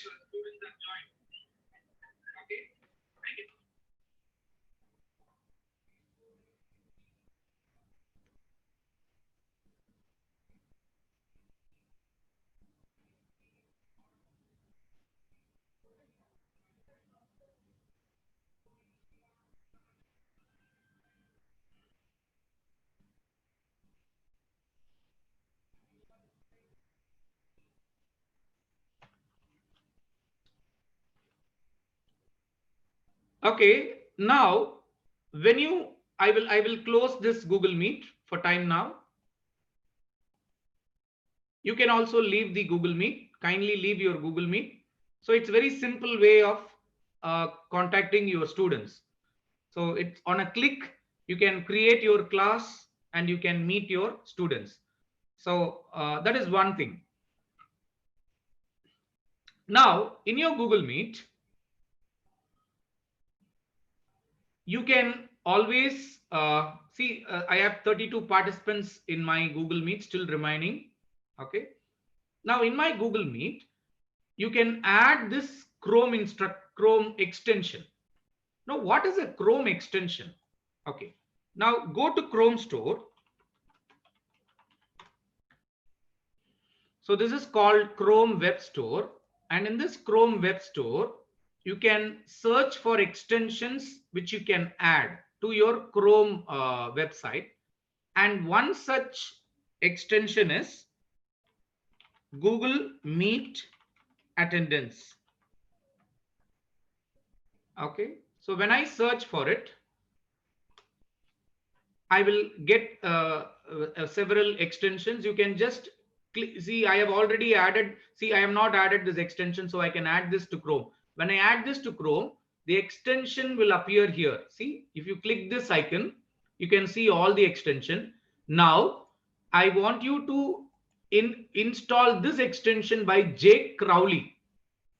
So this extension by Jake Crowley, and I also have another extension by I have another extension here. So I have two extensions added to my Google Meet. Okay, let me go to my Google Meet. You can see here, I have my Google Meet here. Now I have my extension activated. So my extension is there. So I will go to my Google Meet. I will click this icon. I will right click this icon. You can see I have save attendance. When I click save attendance, okay, my attendance will be downloaded as a Excel file. You don't have to call your students. You don't have to take a screenshot. You don't have to do anything. Just install the Google Chrome extension. Okay, just install the Google Chrome extension and you can see you have the names of all those who joined in my Google Meet. So joining time, leaving time. So everything is recorded. Joining time and leaving time is recorded. Is that right? Okay.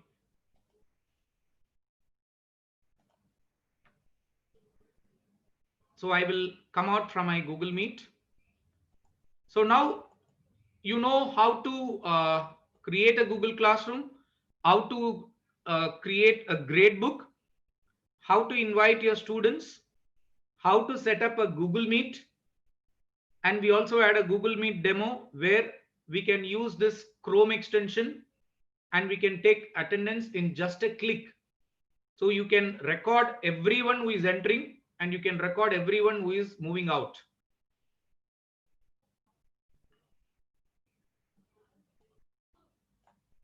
Now, let us come back to Google Classroom. Google Classroom is a wonderful tool, but it lacks certain features so that it could be called as a LMS. Google claims that it is an LMS, but it actually lacks certain features. Google Classroom is not an LMS. It is not a learning management system, but we can add the learning management system.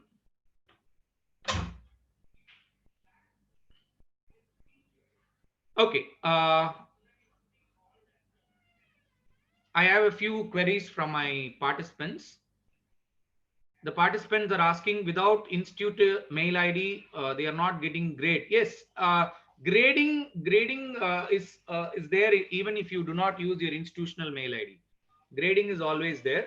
You don't have to worry about the grading. Grading is available even in a normal Google Classroom.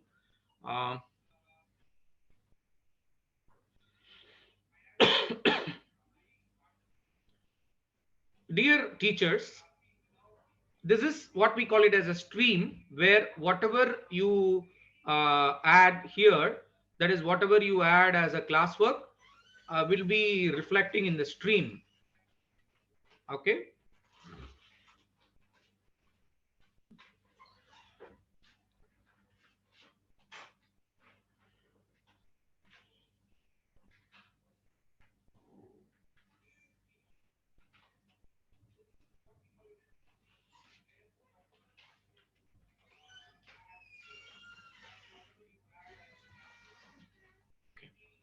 Now, please come back to this page called classwork. This is the area where we are going to work a lot. We are going to develop the content. As I told you earlier, mere taking class in a Google Meet or a Zoom is not going to work out. I will tell you why. Because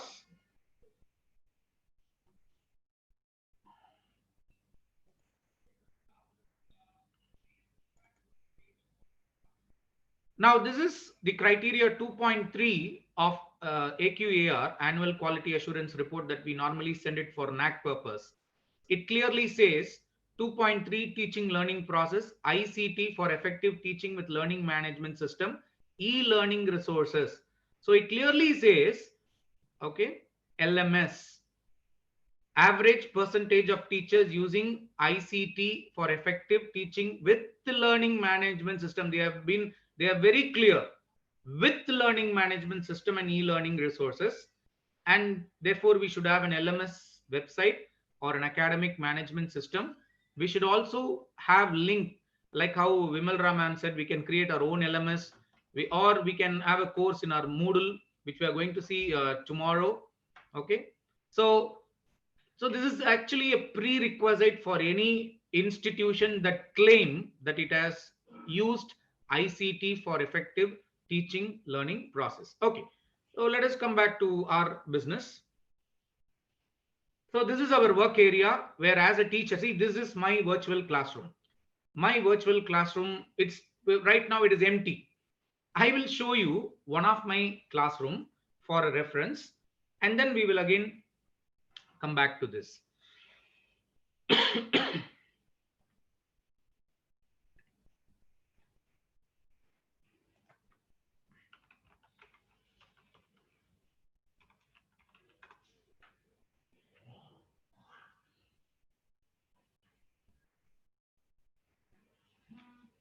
Okay, so this is my classrooms, which I have it in my own account. This is not my institutional account. This is my own account. So if many of you, I think you will be having your own account and you will be working on your own account. So in my own account, let me take up this classroom. So this is my classroom for my second PG students. Okay, you can see here, if I go to settings, you can see in this classroom, I don't have my Google Meet. See, please understand the difference. In my classroom, where I have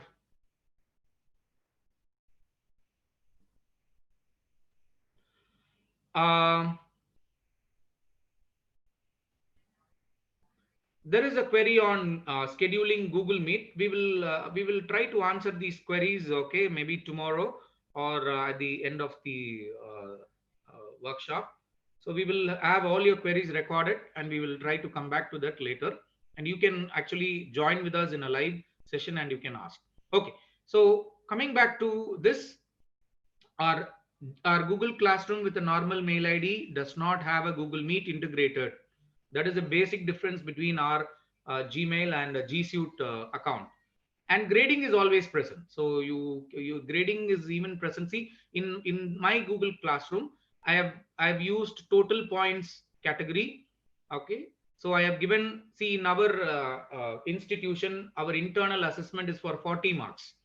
So 40 marks internal assessment, and for the quiz, that is CIA, I have given 20 marks, and for assignments I have given 15 marks, and attendance I have given 5 marks. So the total point comes to 40, and whatever score I give within 15, 20 or 5, I will have the marks for 40. So this is always there. Okay, so I have closed it.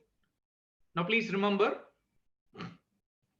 I am inside my MSc chemistry class. This is, I told you, this is the place where I have to work. Can you see? This is my classroom. Now your classroom should contain the following topics, and then only you can claim that you are creating a learning management system. And many of us used to post our videos here in the stream, okay? Or sometimes we will post our videos just like that in the classwork session without any topics. Now, how to create this topic? If I will come back to that. First, you can make a note what are the ingredients that has to be present in a Google Classroom. What are the ingredients that need to be present in a classwork area? The first ingredient or the first topic is announcement. So you should have an announcement where your student can see your introductory video or your introductory speech for the course, or your student can view your introductory note. Everything can be put up here. So you should, the first topic is announcement. Okay, now let me put an announcement right now for my student. So in order to put an announcement, you have to click the create, click the material, title, assignment submission.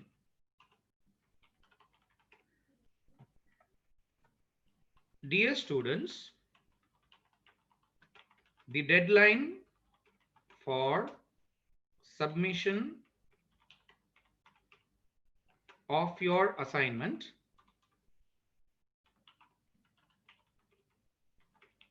is tomorrow. Sorry, not tomorrow, is 15/07/20. Okay.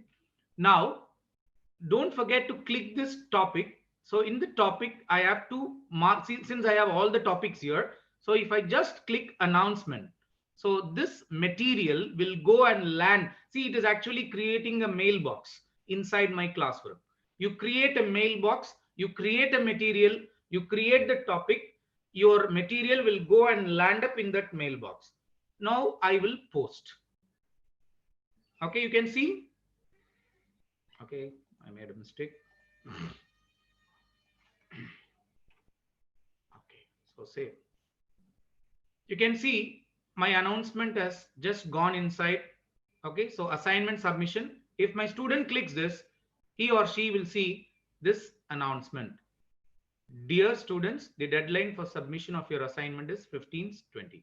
You can create topics like this. See, you can create topic. If you click this icon topic, a new topic will be created. Let me put a new topic here. Let me say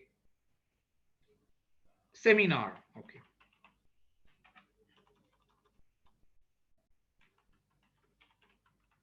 Seminar. Okay. So now I have created a topic called seminar. Now I request all the participants to create topics like this first. First create announcement. So now another feature in Google Classroom is you can simply drag this topic. Okay, you can drag this and you can put it wherever you want in the Google Classroom, in the classwork area. Now I want to put this next to study material. Okay. So kindly create the topics. If you are working in your laptop, create your topics like announcement, discussion forum, then the name of your course. So this is your name of your course, the course which you are teaching.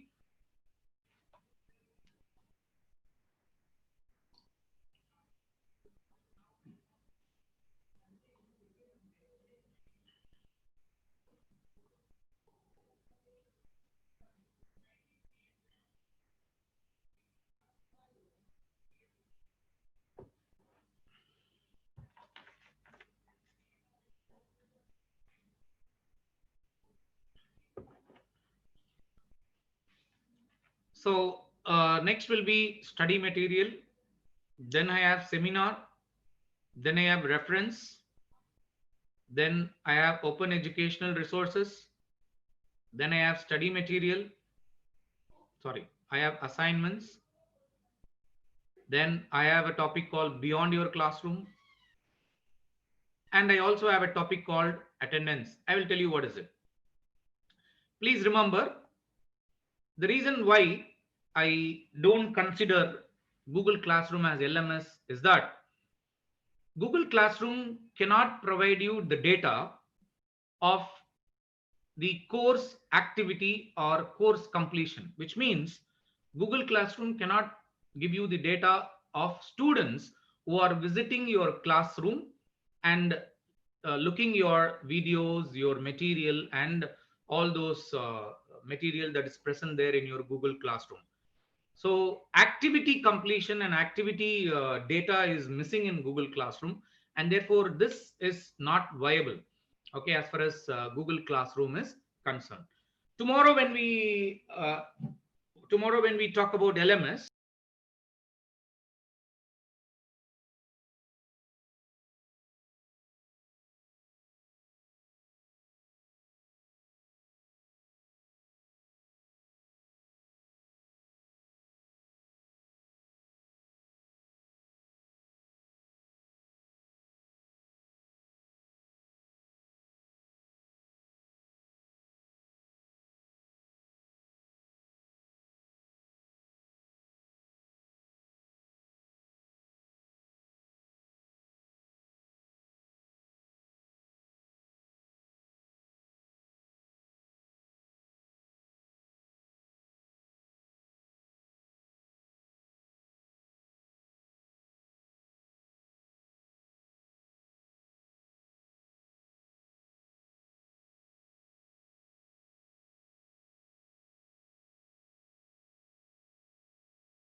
okay, dear participants, I hope you have completed this work. you have completed the structuring of your work.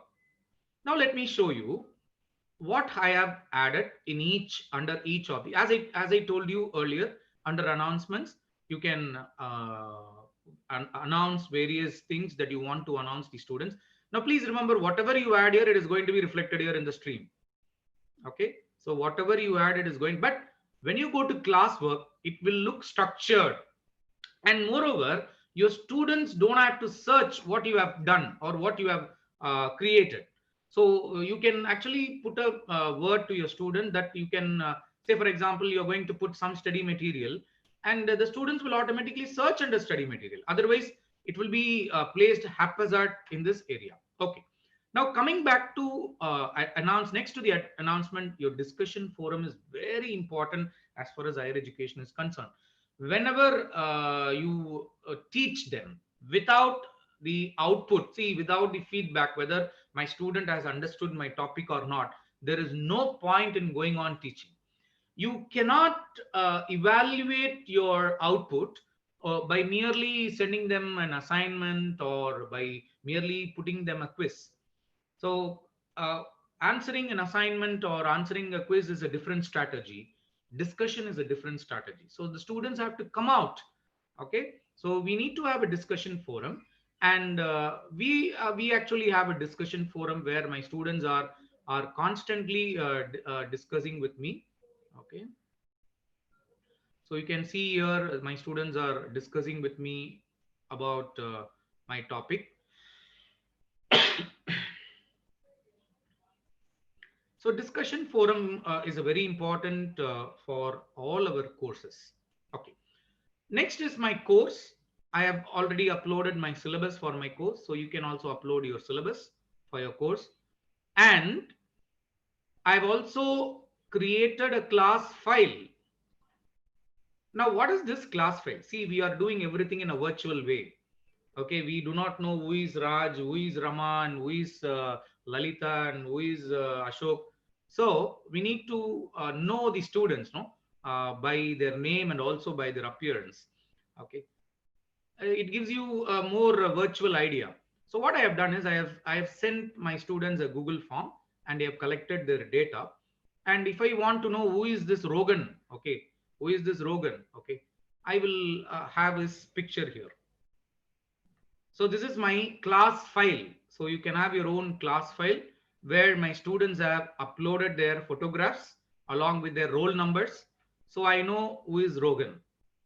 It's a very simple way. You can use your Google form to create this class file. If you need any help, we will also help you later. Then we have the next section, study material. Now this study material gives you some link to the outside our classroom portal. So if I click this link, my student will be getting the requisite study material.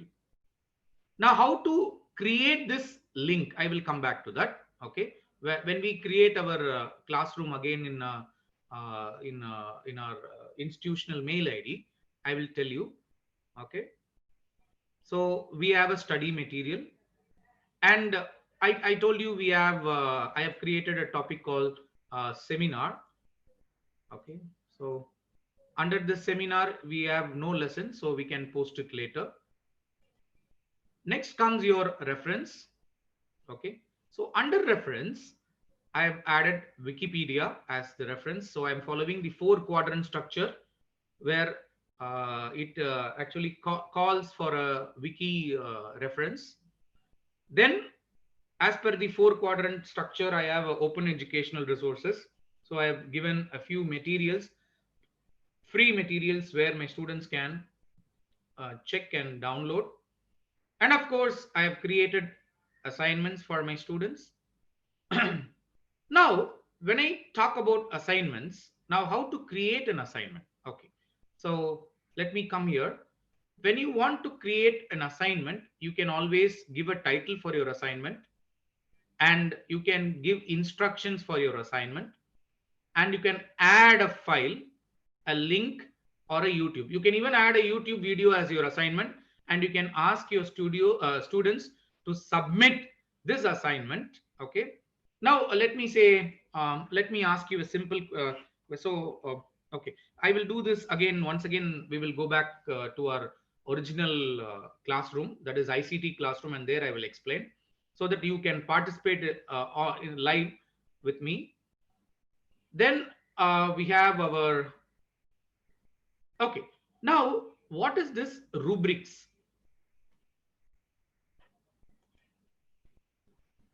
Okay, this is my assignment.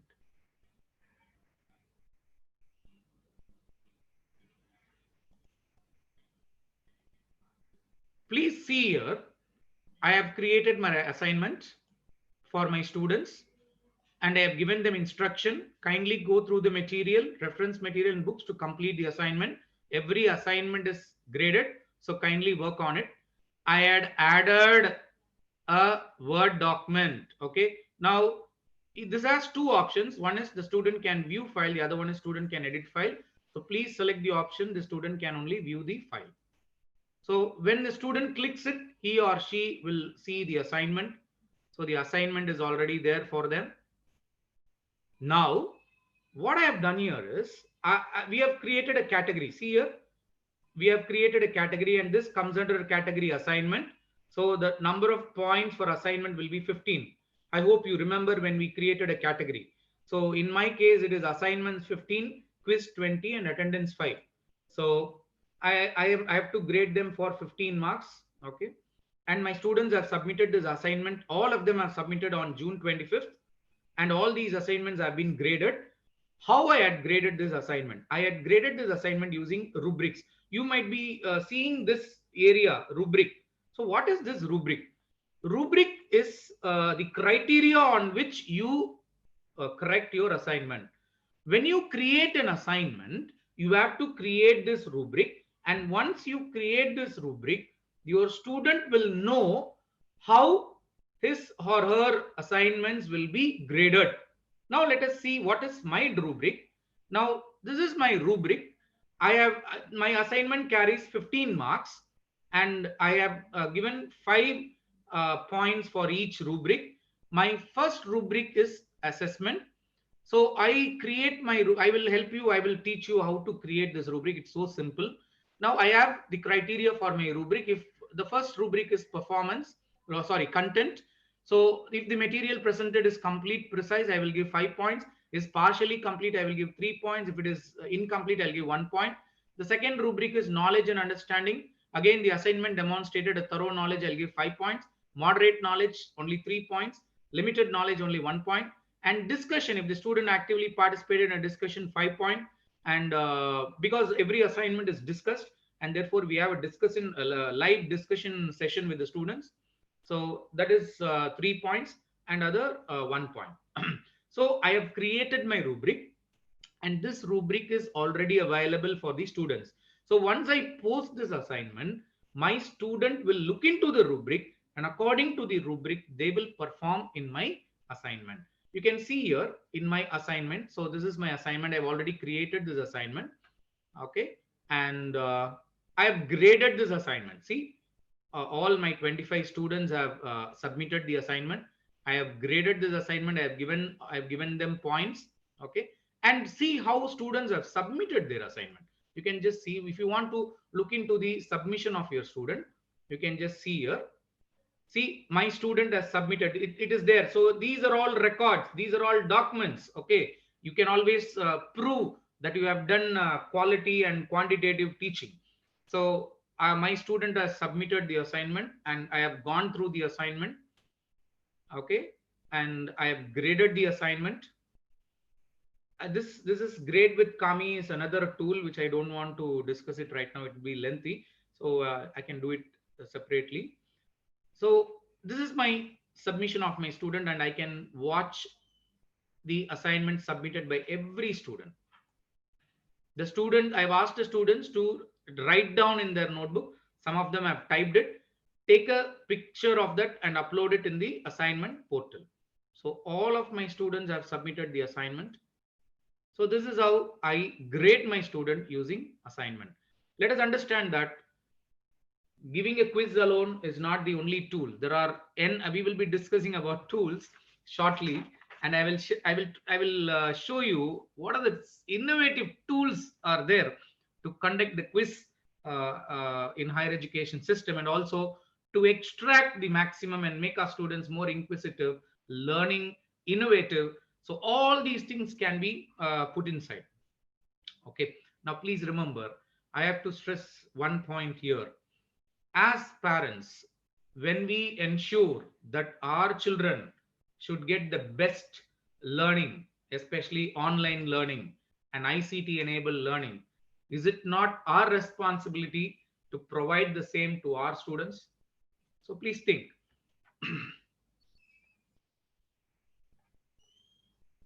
Okay, so I have told you how to use this. Okay, so all the grades, all the assignments are here. You can go through it at your leisure time, and you can grade your students. Okay, we came out from my.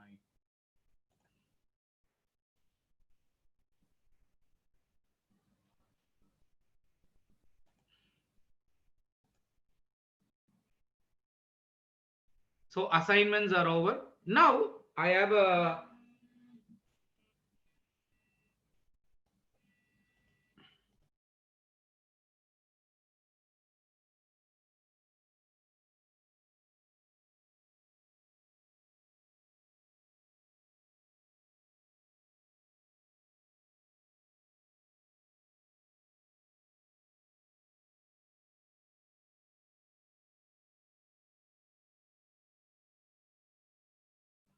Dear participants, now this is beyond your classroom where you can post videos related to your course material. You can post videos related to your course material. Okay. And attendance, you can make a note of it, how to create an attendance in Google Classroom. Now we have attendance in Google Meet, and the attendance is auto generated. Now let me tell you how to do it again. Once again, if you have downloaded, if you have added this Google extension Google Meet attendance, you can just click that Google Meet attendance. See, it will tell you to start a meet. Okay, so it will tell you to start a meet. Okay, so I'm starting a meeting. Now once you start a meeting, you will have your participants here. Okay. Now let me ask some of my students to join here. Student coordinators, can you use this code and join into my Google Meet? The code is IAQRTCMKOF.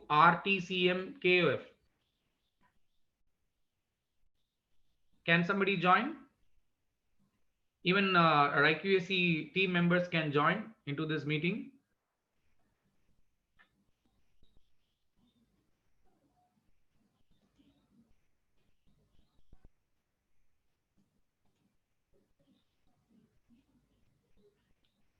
Can somebody join?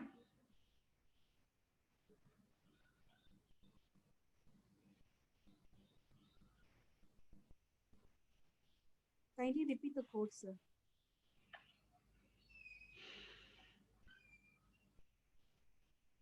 Yes. Now I have one of my students joined in my meeting. Now this particular extension helps you to record the attendance. Okay. Now how to record the attendance? Okay, I have one more student. Okay. You can see there is an icon here. Okay, you can see there is an icon here. So when you use, yes. So when you use this icon, you can just click this icon. You can see a CSV file is downloaded. And if you open that CSV file, you can see your class list and your attendance. Okay. So you can have the entire attendance of all the participants. Okay. See here. Okay.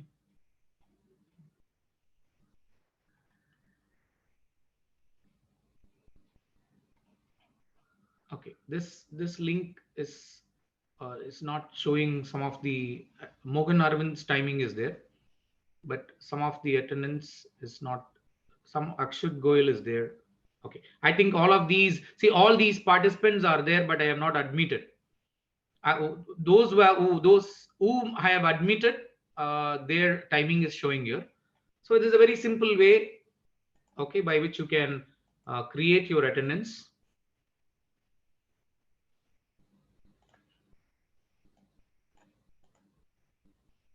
I'm closing this Google Meet. Okay.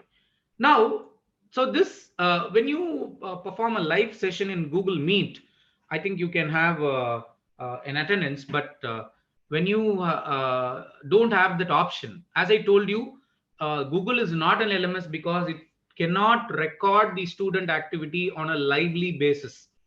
I will show you what is the difference tomorrow. Okay, since we do not have time today, I will, when I teach you LMS, I will tell you what is the fundamental difference between a Google Classroom and an LMS.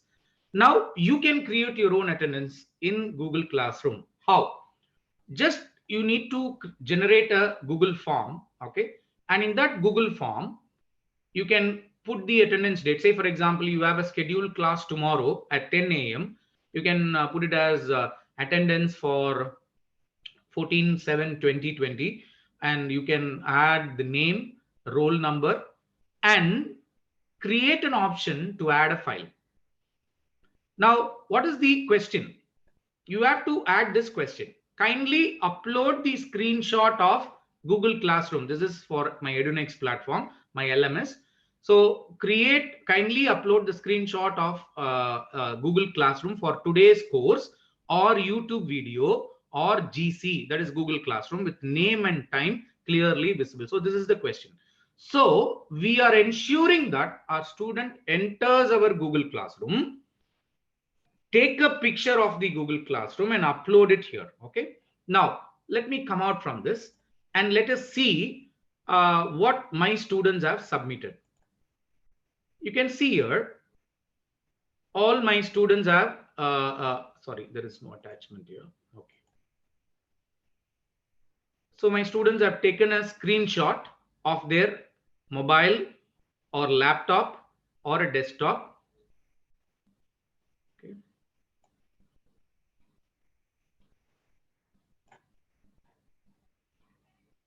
Okay, it's not loading. Let me go. Okay.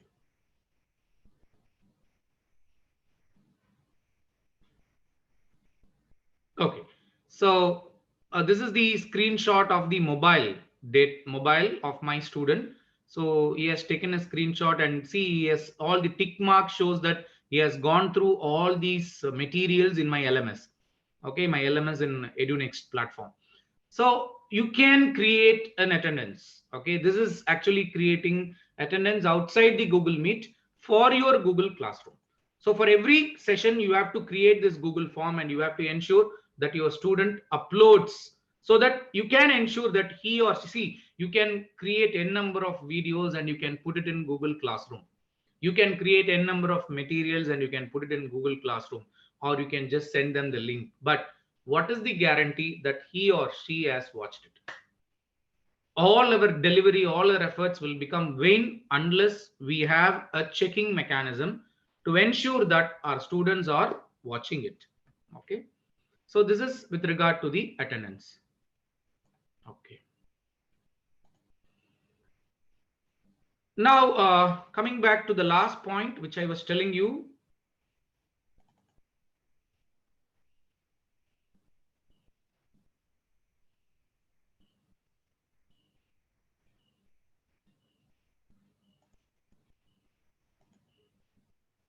So you can see my courses is in the 4-quadrant form, structured. I have added everything to my course, and my student views exactly the same what you and me are viewing right now. And the most important thing is a student feedback. I had conducted a pre-poll for my online classes. So before I started my online classes, I conducted a pre-poll with my students, asking them several questions about the data connectivity, their instruments or their ICT tools or ICT instruments, which whether they are having mobile phones or whether they have laptop or desktop. So I actually had a feedback with them. In fact, I even asked a question, their place of stay. You can see some of my students are staying in village, semi-urban. So this data was collected, and I also asked about the data. So many students are have posted that they have 1 GB per day. Some of them have less than 1 GB per day. I've asked, do you have a desktop? Do you have a laptop? Do you have any connectivity issues? Okay, so are you familiar with Zoom? Have you attended online classes? So like this, you can have a questionnaire prepared and you can ask your students before you start. You can actually understand their connectivity and the digital divide. See, there is a great digital divide in our country because we are enjoying everything in urban area, but you just imagine the kind of connectivity available in our rural sector, so rural India, and therefore connectivity issues plays a bigger role here. And better we have a feedback before we start our online classes, and that will help us to understand. My dear teachers, please remember, if you are going to conduct a Zoom class or an online class for 1 hour, the data consumption is nearly 500 MB. Okay, and if you are watching this YouTube live for 1 hour, your data consumption is around 800 MB. So for 3 hours, it will be around 2.4 to 2.5 MB. So that is the reason why yesterday I posted in your WhatsApp group to recharge yourself with 3 GB data. Just imagine if you're going to conduct 3 Zoom classes every day to your students, it will naturally it will consume around 1.5 GB, and the students will have no data remaining for doing this additional work in that particular day. So data is a very important, crucial. It is something like money, okay, cryptocurrency, where we would say, as far as the student point of view is concerned, every single byte is very, very essential for the student because he pays for it. Therefore, we have to ensure that our course delivery consumes lesser data rather than big data. And you can also have a feedback from your students.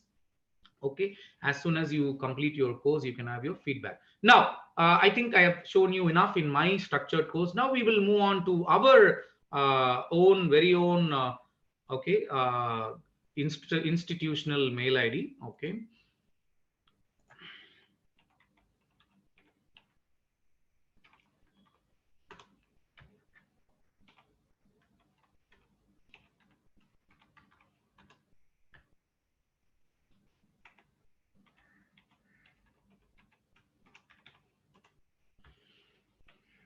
okay, so now I am inside my institutional mail ID. We have our Google Classroom, ICT competency. I have around 401 students. Okay, I have around 401 students joined inside my classroom. Okay, so I will create my topic. So my first topic will be announcement. Okay.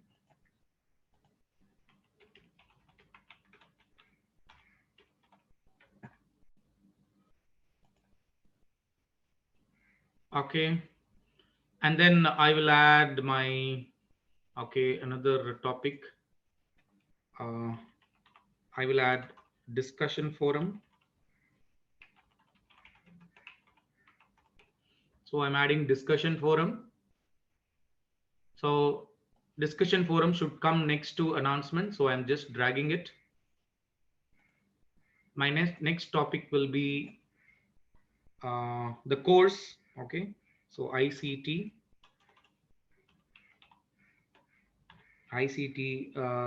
let me call it as national virtual training on competency for higher education teachers. Okay. Okay, this is my course topic, so I put it here. Next, I create material.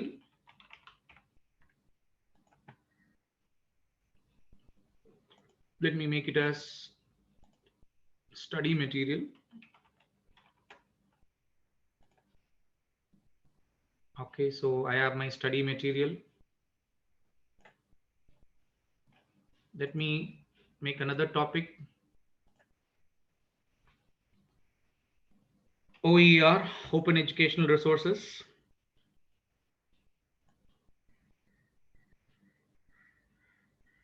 So I have my OER. Next topic, I will have references.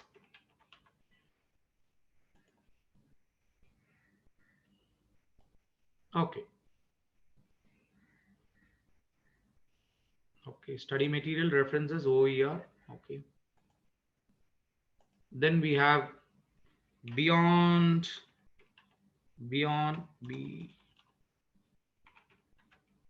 your classroom, where you can watch interesting videos of about this workshop. So beyond your classroom will come somewhere here. Okay.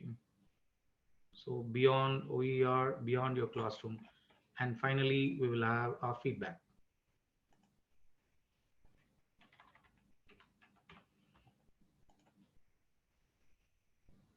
So once your classroom is constructed, you are ready to add everything inside this. Okay, let us add one by one. I will make the first announcement. Okay, let me create. To make an announcement, always use material. So click material.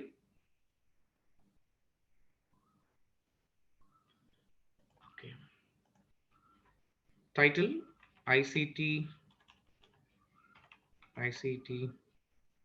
workshop. Description, welcome all. Okay, so I just added a description, welcome all. Okay, so that's it. I have to, don't forget that you have to put it this under announcement to all students. So I'm posting.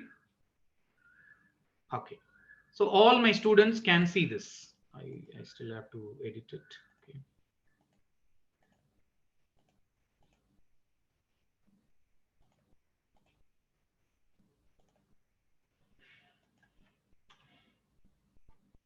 Okay. Now you can add, say for example, if you want to add some file here. Okay, so you can add a file. You can simply drag and drop. Okay, you don't have to just take something. So what I do, I will simply drag and drop it here, and my 3-day schedule is added here. Okay. Now I will upload it. So in no time, you can upload your material to your Google Classroom and the material is ready. I will just click save. And now I have added my material here. You can see it is also appearing in my stream. It is also appearing in my classwork. So I have made an assignment. So I have one class comment. Good evening, sir. Good evening. I hope you people are enjoying the learning process.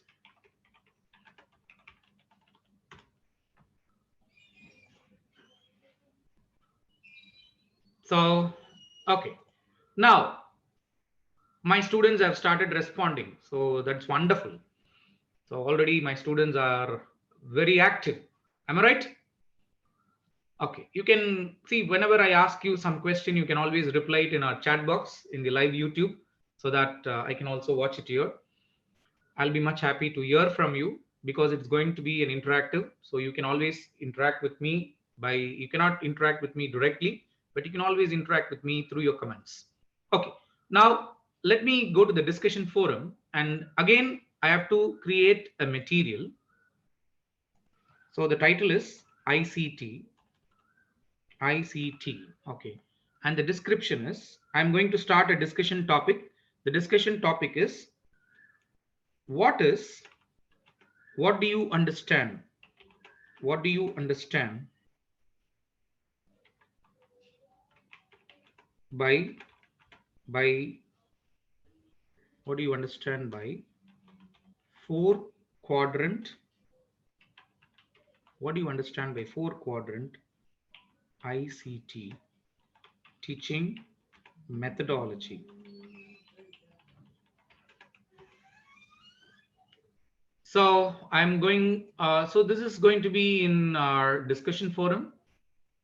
So please don't forget to check the topic and you can post. So I've created my first discussion.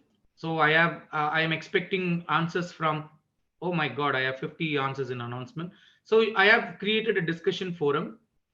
Now you can post your comments. So all class comments can be posted here. What do you understand by 4-quadrant ICT teaching methodology? You can put your comments, okay, over here. Next, I will move to my study material. Okay, so right now I don't have any study material. I will be posting it shortly. But one thing I can be sure, I will give you something. Wait. If you want to add any study material here, you have to just simply click the material. Okay. ICT enabled teaching. Okay. So ICT enabled teaching, study material. You can create a study material. Okay. You can create a study material. Say, for example, I want to create a doc. Okay. So I will open up my doc. And let us say I want to create a simple study material for you people right now. So what I can do is I can go to the tools. I can go to voice typing. I can click my voice typing. Dear participants, I welcome you all for this online training program. I will be posting study materials shortly. And I hope all of you are enjoying this virtual training program. Any study material will be complete only if there are no IPR issues. So give me some time. I will post you the study materials shortly. Okay. You can always, I'll stop it. So preparing, you can just edit it. So my study material is ready. So the reason for this type of technology is, see, if you want to transcript some valuable notes to your students, if you want to transcript something from your textbook by changing its methodology, and you can always use this typing. Okay. Now, if I click share, okay, I will give you, I have to give a name, welcome note. If you have your, okay, so done. So it is shared.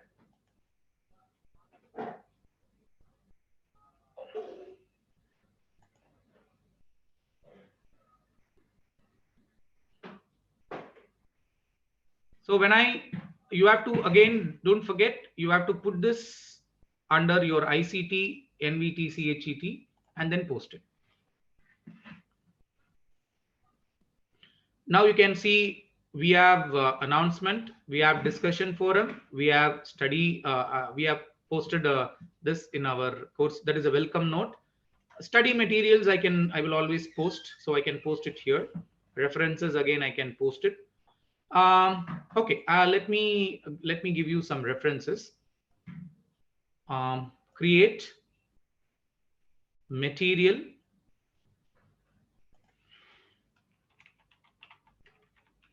references,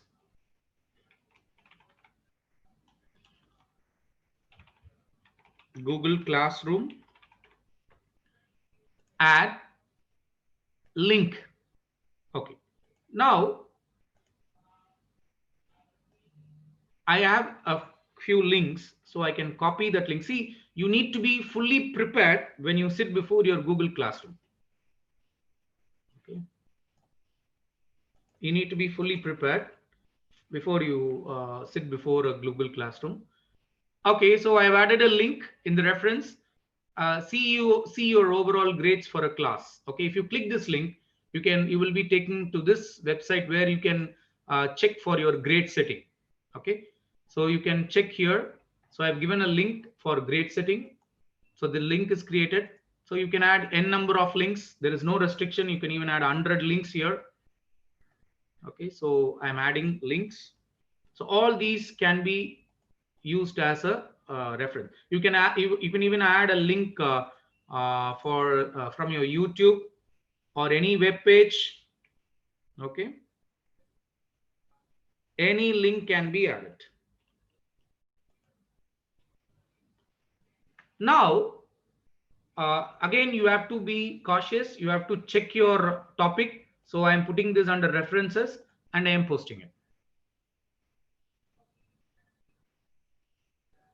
Now say for example, I have this article. Okay, let me go to my Google. Okay, how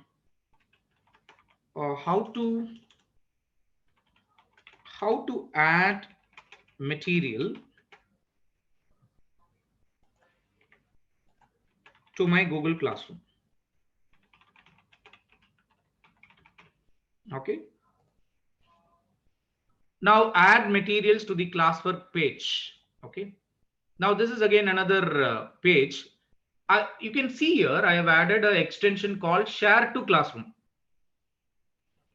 You can get this extension from Google Classroom, from Chrome Store.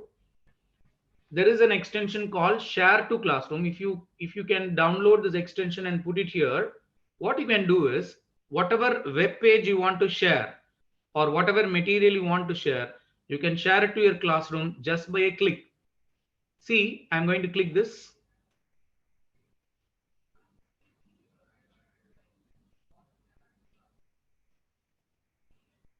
It takes some time to load the classrooms.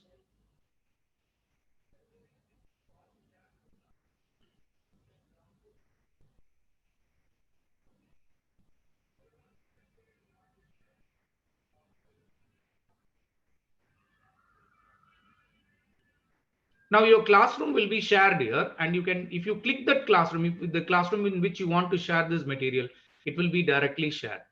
Okay, so this link is a little bit slow, but I will show you later. Okay, moderators, please remind me to show that link later. Okay, it's a wonderful link where within a click you can share everything to your classroom. Okay. So that is one way by which you can share your material to your classroom. It will ask you whether you want to share it as a material or a link. Okay, so this particular link is a very important. Now, if you want to share this link, just copy this link, Control C. Okay, copy this link, go to study material. Okay, let me say I am preparing a study material. Okay, I prepared a study material. I will take add, then link. I have created a link. So I've added a link. Title, Google Classroom. Description, how to add a study material. So please check the topic. Okay. So the topic is study material and post. Now we have posted something in study material. We have references. Open educational resources is again open coursewares or open libraries. Okay, there are a lot of, see, we are going to have a separate session on OER tomorrow where our dean will be explaining about various open educational resources. So after listening to the lecture of dean, if you can add something here, and it will be of great help to your students. Beyond your classroom is, there are a lot of activities that one can. Okay, I have forgot to add an important topic here. Okay, the topic is assessment.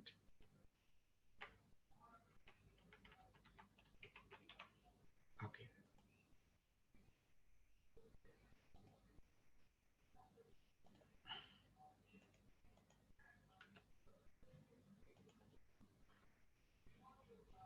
Okay, so there are different types of assessment and also assignment. Okay, I think we have already, oh, we have not created a topic on assignment also. Okay, let me create a topic on assignment. Okay, I've created a topic called assignment and I have created a topic called assessment. So I will bring all these down.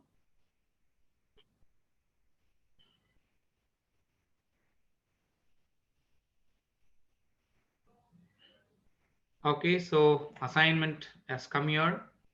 Again, your assessment also comes here. Now we actually want to understand how our students have understood our delivery and topic. Okay, so the best way is to give them assignments and the best way is to give them assessments. Now there are a variety of assessments and assignments Google Classroom provides you. One is called I told you how to create an assignment. You can simply create an assignment. Okay, like how I created a class file. Okay, now I will create an assignment here for you people who have joined in this Google Classroom. The title of the assignment is GC, that is sorry, the title is Google Classroom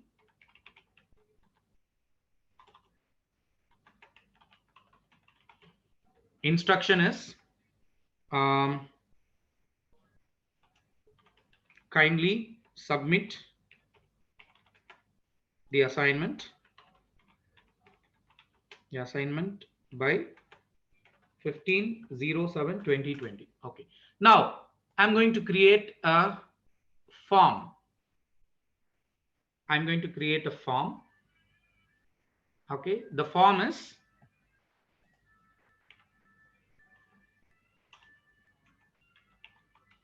creating Google Classroom. Creating Google Classroom. Okay. Okay, I will change collect email address. So since we are using an institutional ID, I have to check this off. So I have to uncheck this because otherwise only faculty members from my college can respond to it. So I have to uncheck this. So it collects email address, response receipts. Okay, the participants can edit, see summary chart and responses, presentation, show progress bar. Okay, it is not a quiz, therefore don't click this quiz. If you are going to make this as a quiz, then things will be different. But let me show you something in G Suite. Okay, in G Suite there is a wonderful option like respondents aren't allowed. See, there is a locked mode on Chromebooks. If students are going to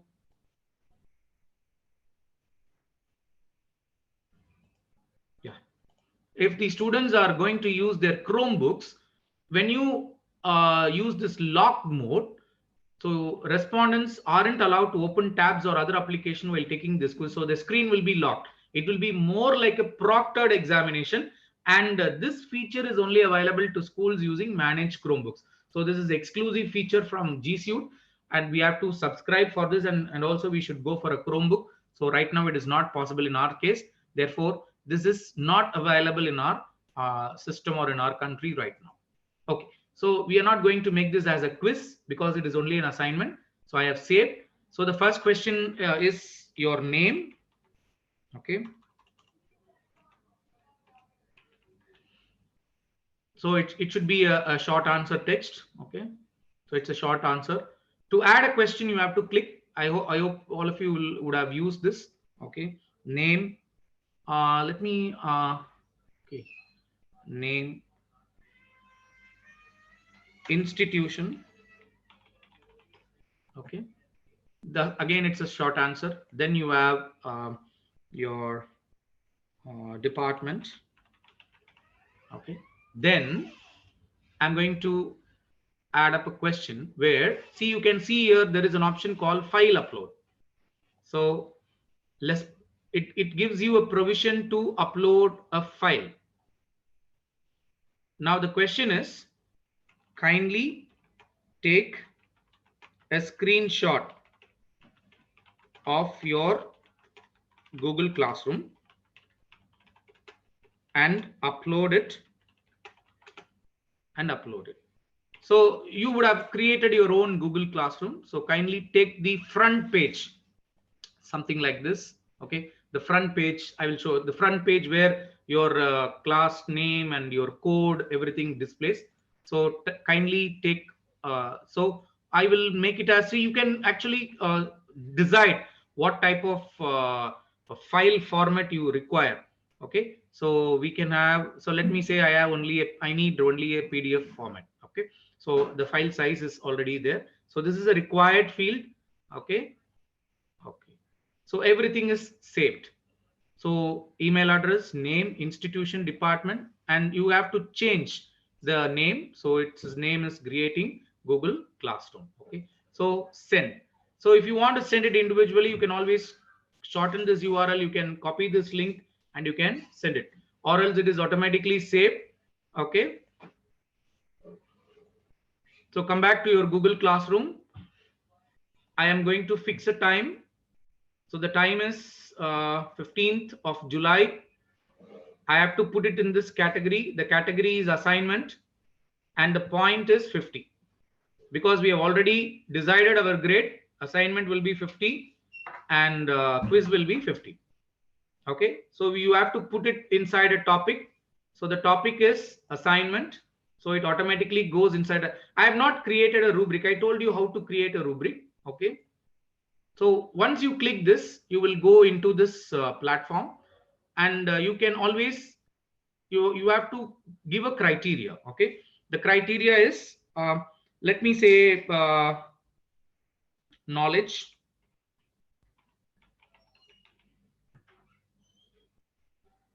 okay, knowledge level, advanced, points 1 2 3 4 5. Okay, then you can click here, you can give the next rubric. Okay, this has only one rubric. Okay, so I can go for 15 points for advanced level, and I'm going to, sorry, not 15, it's 50. Okay, so 50 for the advanced level, 30 for the moderate level. Okay, let me put it as 40. So 40 for the moderate level and 30 for the beginner level. Okay, and you can add a criterion title. It is Google Classroom. So I have created a rubric. Okay, so I will put it as same. So your assignment now contains a rubric, which will be it will be visible along with your assignment. And see, I have advanced 50 points, moderate 40, and beginner 30. Now I am going to assign to all students. So when I click assign, my assignment just flies away to all my students. So I have added your assignment. See, you can see here, I have an assignment here. Okay. Now coming back to assessment, there are different types of assessment. You can create a quiz. Okay. You can even also create a quiz assignment. See, this is called quiz assignment. In a quiz assignment, the Google Classroom automatically creates a blank quiz for you, and your grades will be imported.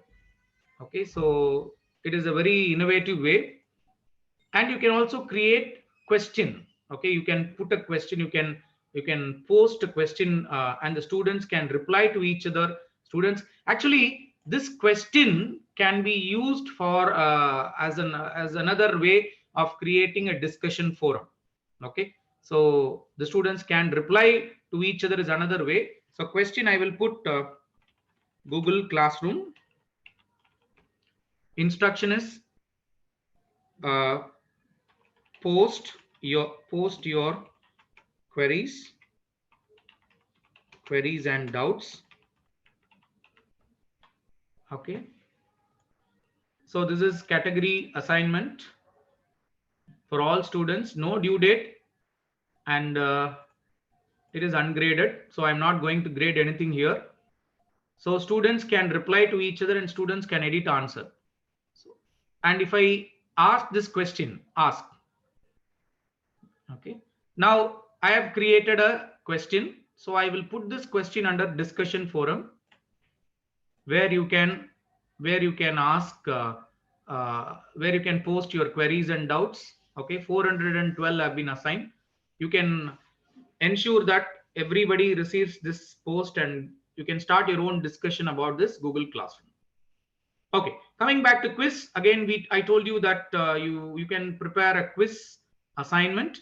You can prepare when you click the quiz assignment, your Google form is automatically created, and when you post a question.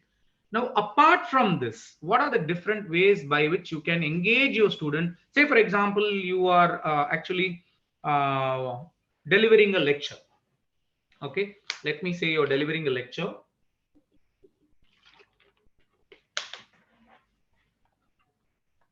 And when you deliver your lecture, you want to ask a question to your student and you want to check their attentiveness, their response, etc. There are variety of tools. So the next 15 minutes, 20 minutes, we are going to play a lot of games using these quizzes, and your students will really enjoy, because I have used these tools in my classroom and my students have thoroughly enjoyed it. Okay, the first tool is I will go for GymKit. You can make a note of it. GymKit is a live quiz learning game.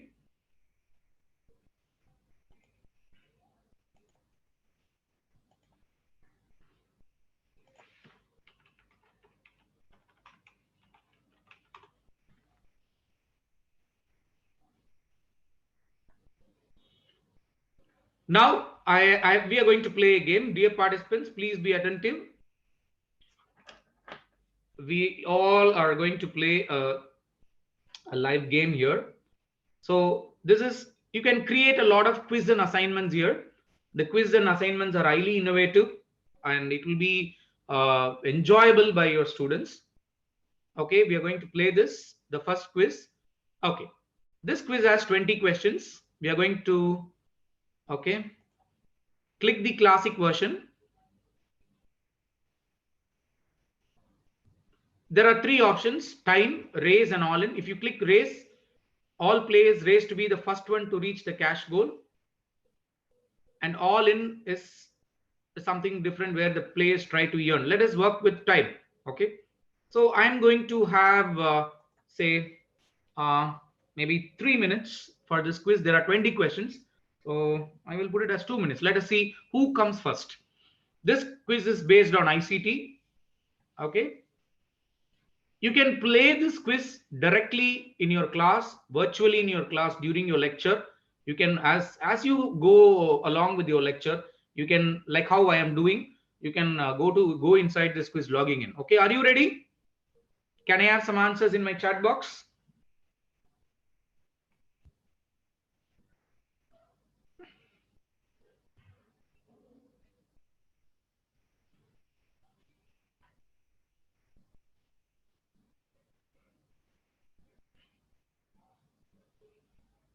Yes.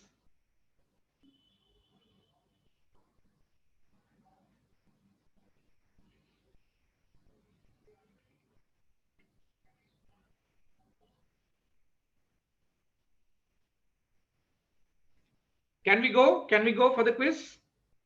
There is no need to sign up. I will tell you the instructions. I'll give you the instructions. There is no need. Okay. Now the quiz has started. You have to just go inside gymkit.com. You have to just go inside gymkit.com. Just go inside gymkit.com. The game code is 67329. Just log in to gymkit.com. The game code is 67329. Log in to gymkit.com. The code is 67329.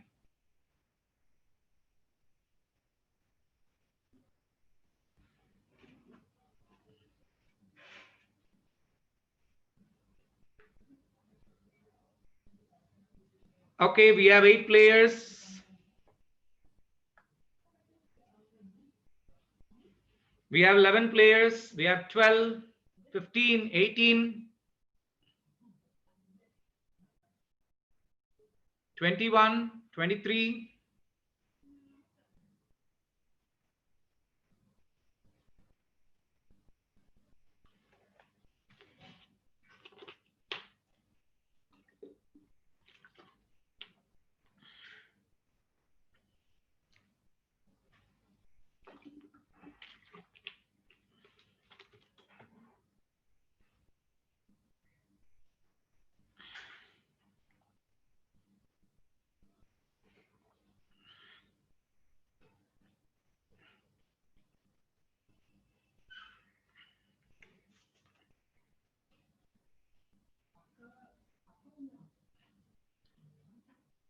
Come on, I have only 85 players.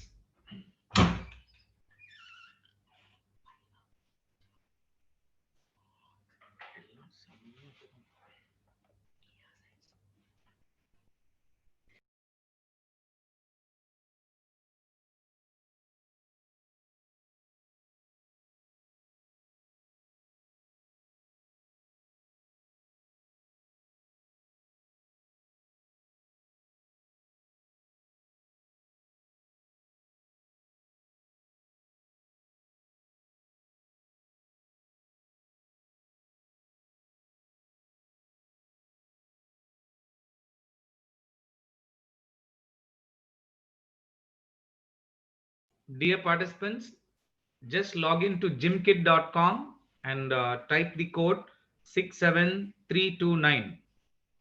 You need to wait because I have to start the game.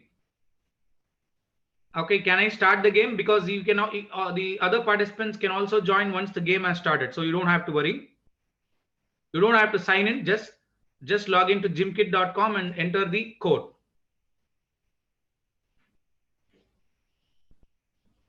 Okay, we have around 200 players who have volunteered to play this game. So I will start the game right now.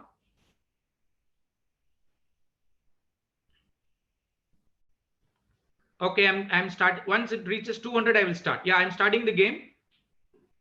Your game has started.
Sir Augustine sir, please unmute yourself, sir. Okay. So I have clapping hands here. Okay. I have a lot of people putting their hands together and clapping. Now this is a highly interactive session. Okay, so you can always engage your students.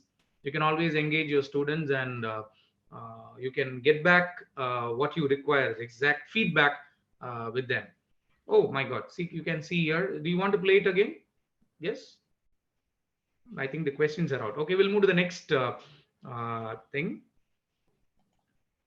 Okay, so you can create your own gym kits. There are a lot of kits here available. So you have assignments, okay, and you can also create a new class and you can work on it. The next thing is, okay.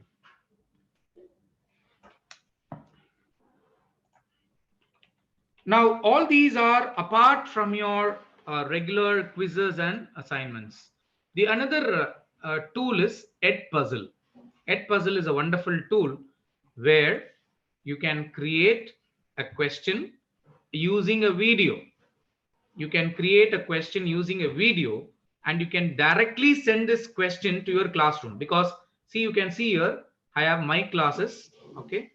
So in my classes, I have all the classes from my Google Classroom. Okay. So you can create a video. Okay. Let me go to my content.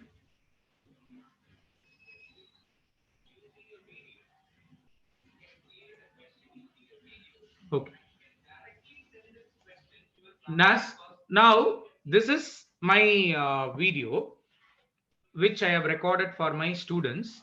Now what is the speciality of Edpuzzle is you can create a video based quiz.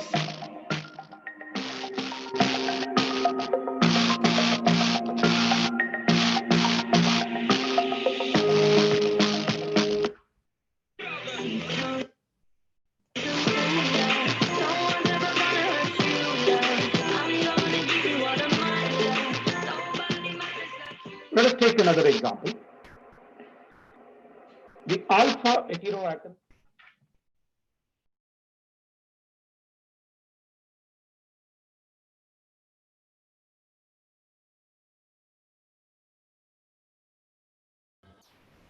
Sir Augustine sir. Hello. Sir, unmute yourself, sir. Hello.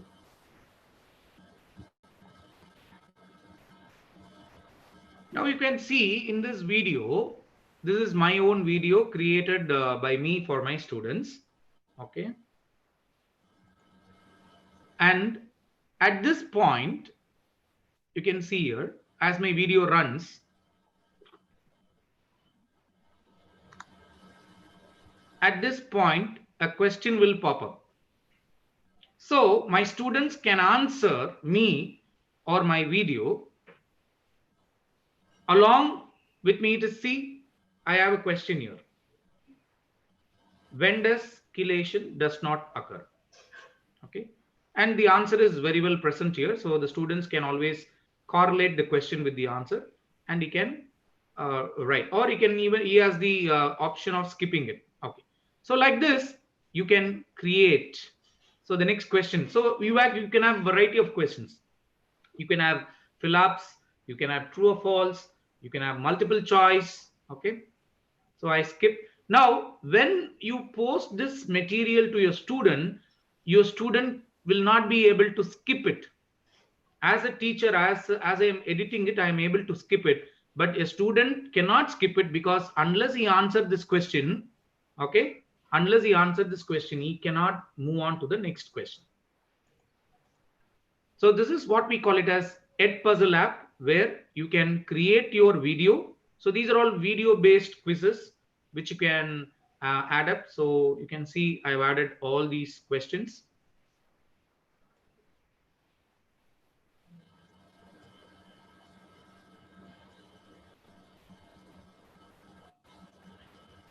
So I have a true or false. So you can add any type of questions. You can explore. So at your free time, you can explore and you can watch it, Okay, and you can explore it, and you can add these. See, you have to just add these links. If you want to add this particular quiz to your classwork, just go to classwork and you have to create a material and add the link here. Okay, so this is with regard to Edpuzzle. Now the next tool is, I will, don't worry, I will close the session in a few minutes. So please be with me for another 5 to 10 minutes so that I will show you a lot of interesting assessment tools. This is called Mentimeter.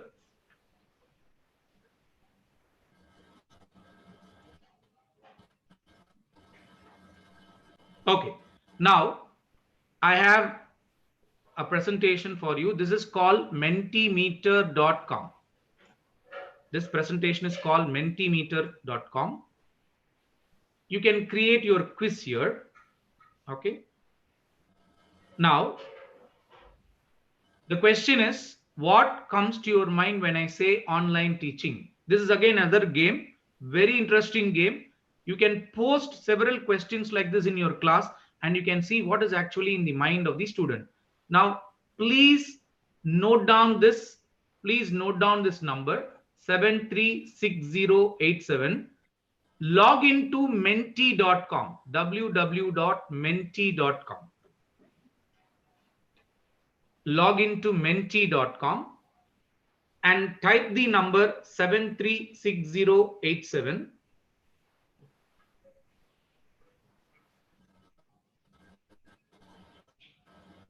Log into menti.com, use the code 736087. Now, when you start your online class, you can throw a question to your students like this, and you can ask them, what comes to your mind when I say economics, or what comes to your mind when I say American history, or what comes to your mind? See, I have participants answering, so I'm getting answers. You can see this is called a word cloud.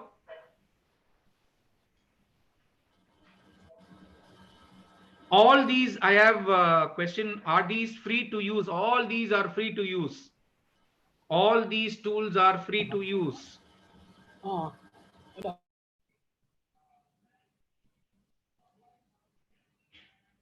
Please log into menti.com, MENTI, use the code 736087 and please type your answers. Okay, what comes to your mind when I say online teaching? The top answer is internet. The top answer is still internet.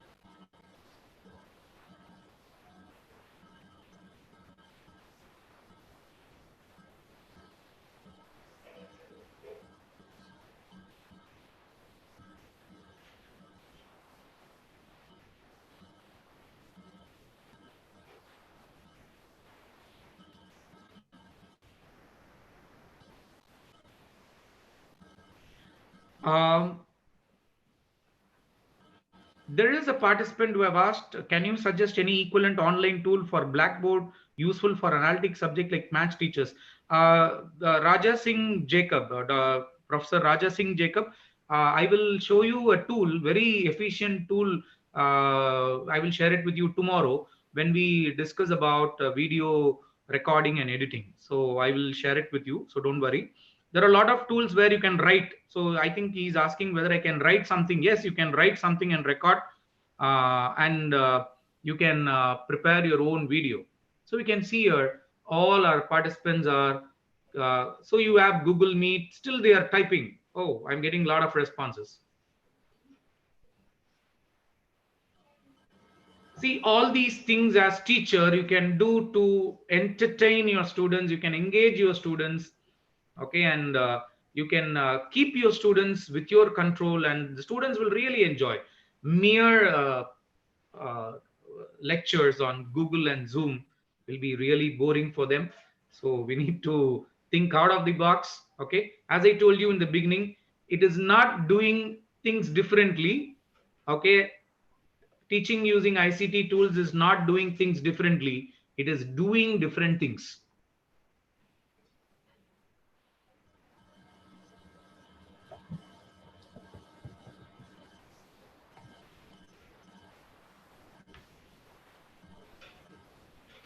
Okay, I think we have to stop this because we are running out of time. Okay, we will quickly go to let this run. Okay, for some more time. Let this run for some more time, and I'm going to go for the next thing. Padlet. Okay, so I have my, this is called padlet.com. You can make a note of it. The next tool is padlet.com.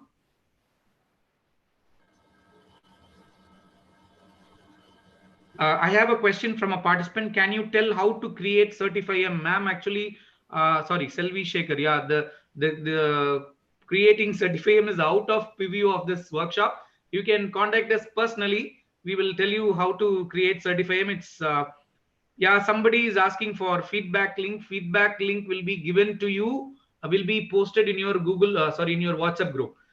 Kindly check your WhatsApp group. Your feedback link will be there. Kindly submit your feedback. Without your feedbacks, we will not be able to move forward. Okay. Now in this Padlet,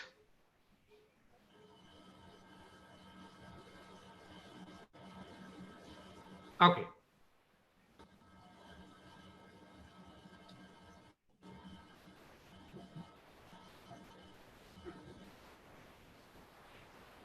Now I am copying the link of my Padlet. You can create your own Padlet.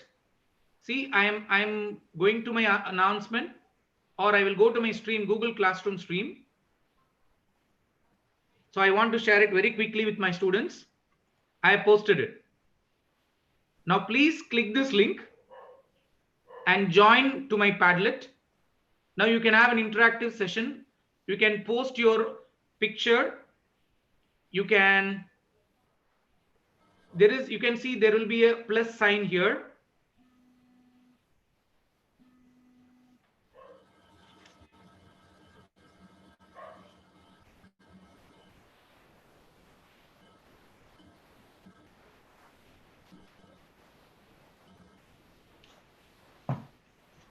Now all these are assessment tools apart from your conventional quiz. Please go to your Google Classroom, click this link. You will join with me in this Padlet. You have a plus sign here.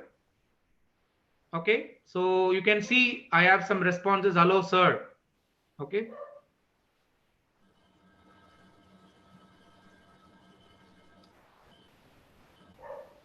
Okay, let me.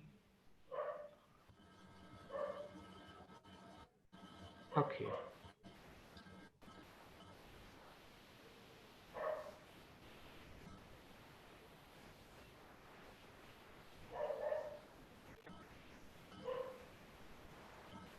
Are you able to connect with me in this Padlet?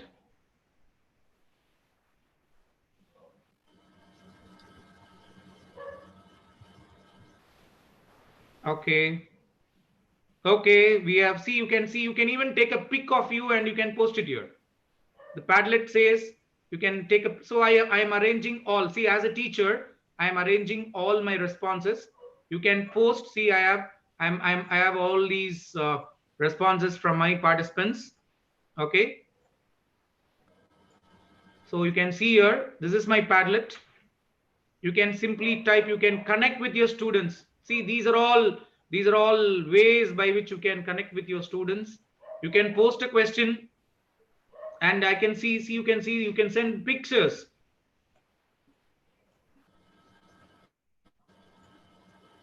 Okay, very interesting session. Okay. Thank you. So a lot of fantastic session. Okay. I'm getting a lot of Padlets. Great to be part of this session. Good evening. Can we get Vimal Ra? I don't understand your question. Oh, Vimal Ra PPT. Okay. Productive session. I will include these tools. Okay. I have one professor from Vivekananda College who has placed his photograph. Thank you, Sivaraman sir. Thank you very much for being here. Awesome session. That was a night session. Okay. Sir, okay. So this is Padlet. It runs, our Padlet runs. Okay, it runs. Okay. So I'm stopping with this. You can always create a question. Padlet, you are beautiful. Okay. Padlet is beautiful, right? How do you think we can use it for the students? Yes, you can create a question. You can post your assignment. You can ask the students to upload. Okay, you can ask your students to upload whatever is there in their mind.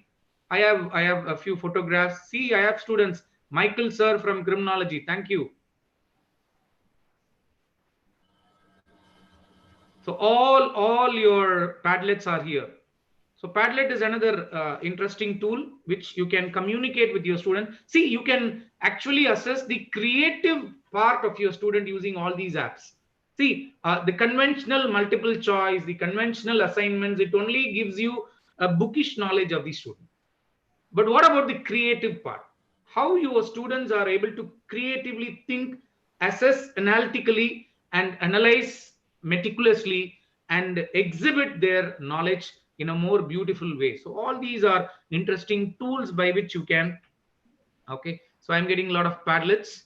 Thank you. Hello sir, nice, thanks for. Okay, vanakkam ayya. Okay, I think it's from our Tamil professor. Okay, thank you. Okay.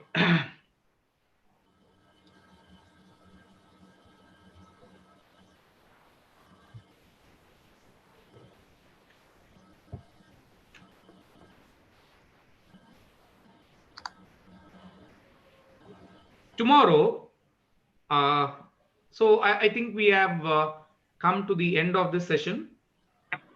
The only part that is remaining is study material. Okay, so study material can be prepared using PowerPoint, and you can get the study material prepared.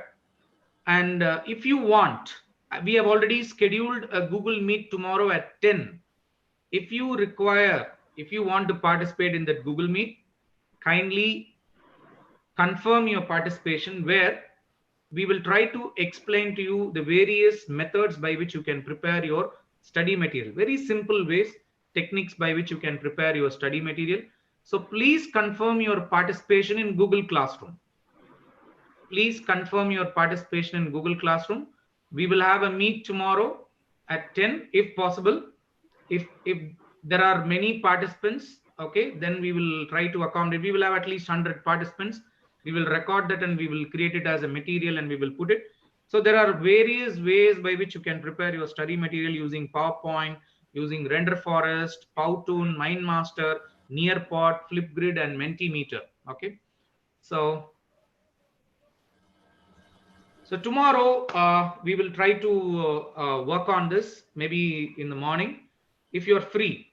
So I need your response. If you're really interested to come back again tomorrow morning, because you still have an afternoon session, 3-hour session in the afternoon. Okay, so if you want to come back again at 10 a.m. tomorrow, we will try to explore some of these, just 60 minutes, so not beyond 1 hour. So 10 to 11, we will try to explore what are the different ways by which we can create our content, because content is very, very important. We may be a wonderful teacher, but without a good content, it is the content, because it is their content that is very, very important. Okay. Now, thank you very much for joining with us in this live session. I hope all of you have enjoyed it, and we would like to hear from you a lot. Kindly fill your feedback forms. Feedback forms are very important, and it is also a requisite for your certificate. Kindly fill your feedback forms and submit it by tonight. Your forms, feedback links will be sent to your respective WhatsApp group. Kindly subscribe to our YouTube channel. Okay, kindly click the subscribe button. All those who are watching this live, kindly subscribe to our IQAC DGBC YouTube channel, because we are planning to conduct several training programs like this in the future. So you will receive notification once a video is uploaded in our YouTube, and it will be very useful for you for preparing yourself for the ICT enabled teaching learning process. Okay, if the morning session is not compulsory, even if there are only 5 to 10 participants, so we will see how many participants are really interested. So we will have a separate morning session regarding content preparation. And tomorrow we have a very important session on LMS. LMS is learning management system. I'm going to teach you about Moodle, and even in that Moodle, I will help you how to create the content, and after creating the content, it is our video recording and video editing. Once our content is ready, once our video is ready, and we can upload our video in our YouTube channel, or we can upload our video in our Google Classroom. So both things are possible, but all these things has to be done in a LMS framework. Okay, so thank you very much for joining. Over to Akleshwari ma'am. Thank you very much, sir. That was truly engaging, lively, enterprising session. We all enjoyed it. Thank you very much once again. Now it's time. That brings us to the end of day 1. So we shall all meet again tomorrow at 1:45 p.m. This is Dr. Akhileshwari, Assistant Professor, Department of Social Work, signing off on behalf of the IQAC team of DG Vaishnav College. Thank you. Thank you, everyone. Wish you all a very pleasant evening. Thank you. See you all tomorrow.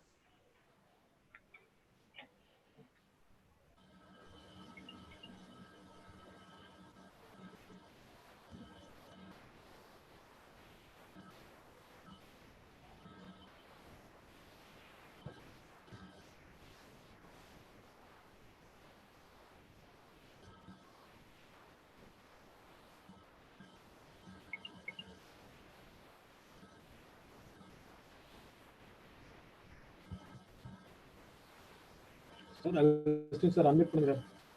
Akhileshwari ma'am, kindly unmute.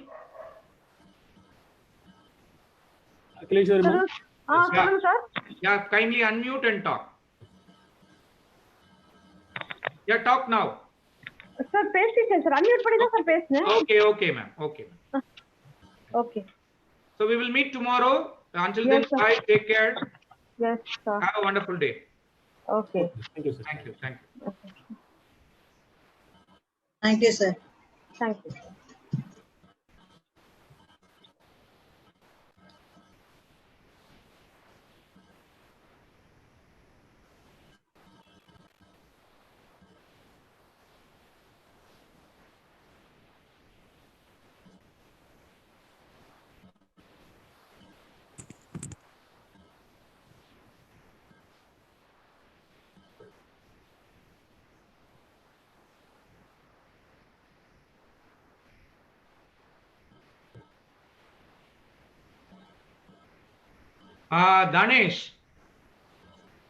Danesh.